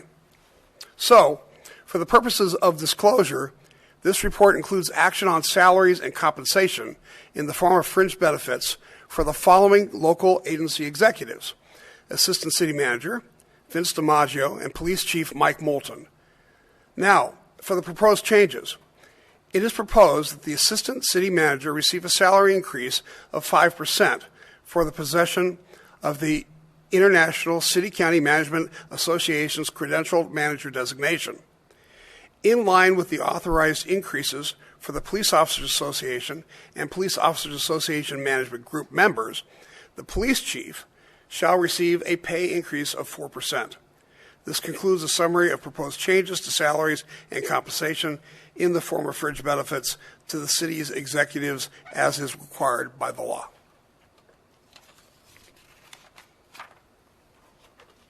All right. City Council, any questions? All right. Then could somebody like to make a motion? I'll make a motion the City Council approves the changes to City Council Policy 829 described in the report. Second. Moved and second, please vote. Motion carries by unanimous vote. There are no commission reports today. We are now at activities of mayor and council. Item 20 on my activities report is as reported. Councilmember Kendrick? As reported. Councilmember McClellan? As reported. Deputy Mayor Steve Goebel? As reported, with an addition for item 22 and 24 should be updated to reflect Councilman Kendrick's and my appointments to the Advanced Water Purification Boards. Thank you. Thank you. Councilmember Ortiz? As reported with two additions, December 6th, meeting with Waste Management representatives, and December 7th, Police Officers Association, El Cajon's Christmas party. Yes, actually, I attended that Christmas party as well. Okay. There are no joint council member reports. Item 26 is for informational purposes only, and that has to do with donations made to the animal shelter. Item 27 is a first reading of ordinances for the El Cajon Tobacco Retailers License Ordinance, and I'd like to ask staff to introduce this item.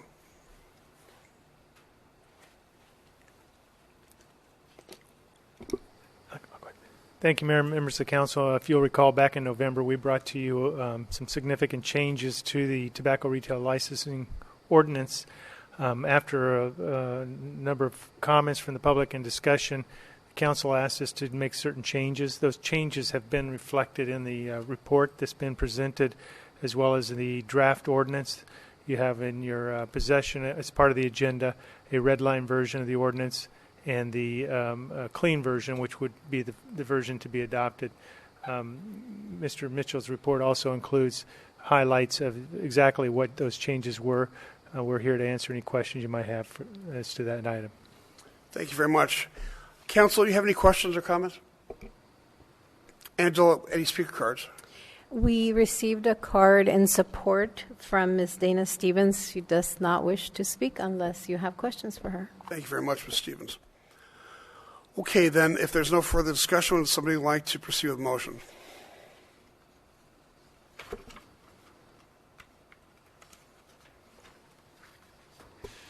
I'll move that the City Council considers the proposed modifications to the El Cajon Tobacco Retailer License introducing the ordinance.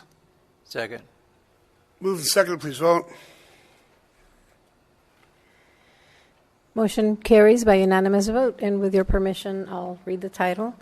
An ordinance of the City Council of the City of El Cajon, California, amending Chapter 8.33 of the El Cajon Municipal Code to regulate retailers of tobacco products and electronic vapor devices and establishing a license for such activities. Thank you. There are no second readings of ordinances today, and that brings us to closed session. Our city attorney, will you please recite the title and lead us in the closed session? Thank you, Mayor. This is a closed session for a conference with labor negotiators pursuant to Government Code Section 54957.6. The designated representatives for the agency are Vince DiMaggio, Assistant City Manager, Marty Sol Thorne, Director of Human Resources, Clay Shane, Director of Finance. The unrepresented employees to be discussed are the City Manager, Graham Mitchell, and myself, the City Attorney. We will not be attending the closed session, though. May we have a motion then to close? So moved. Second. Please vote. Motion carries by unanimous vote. Ladies and gentlemen, we'll go to closed session, come back and conclude the meeting. Thanks.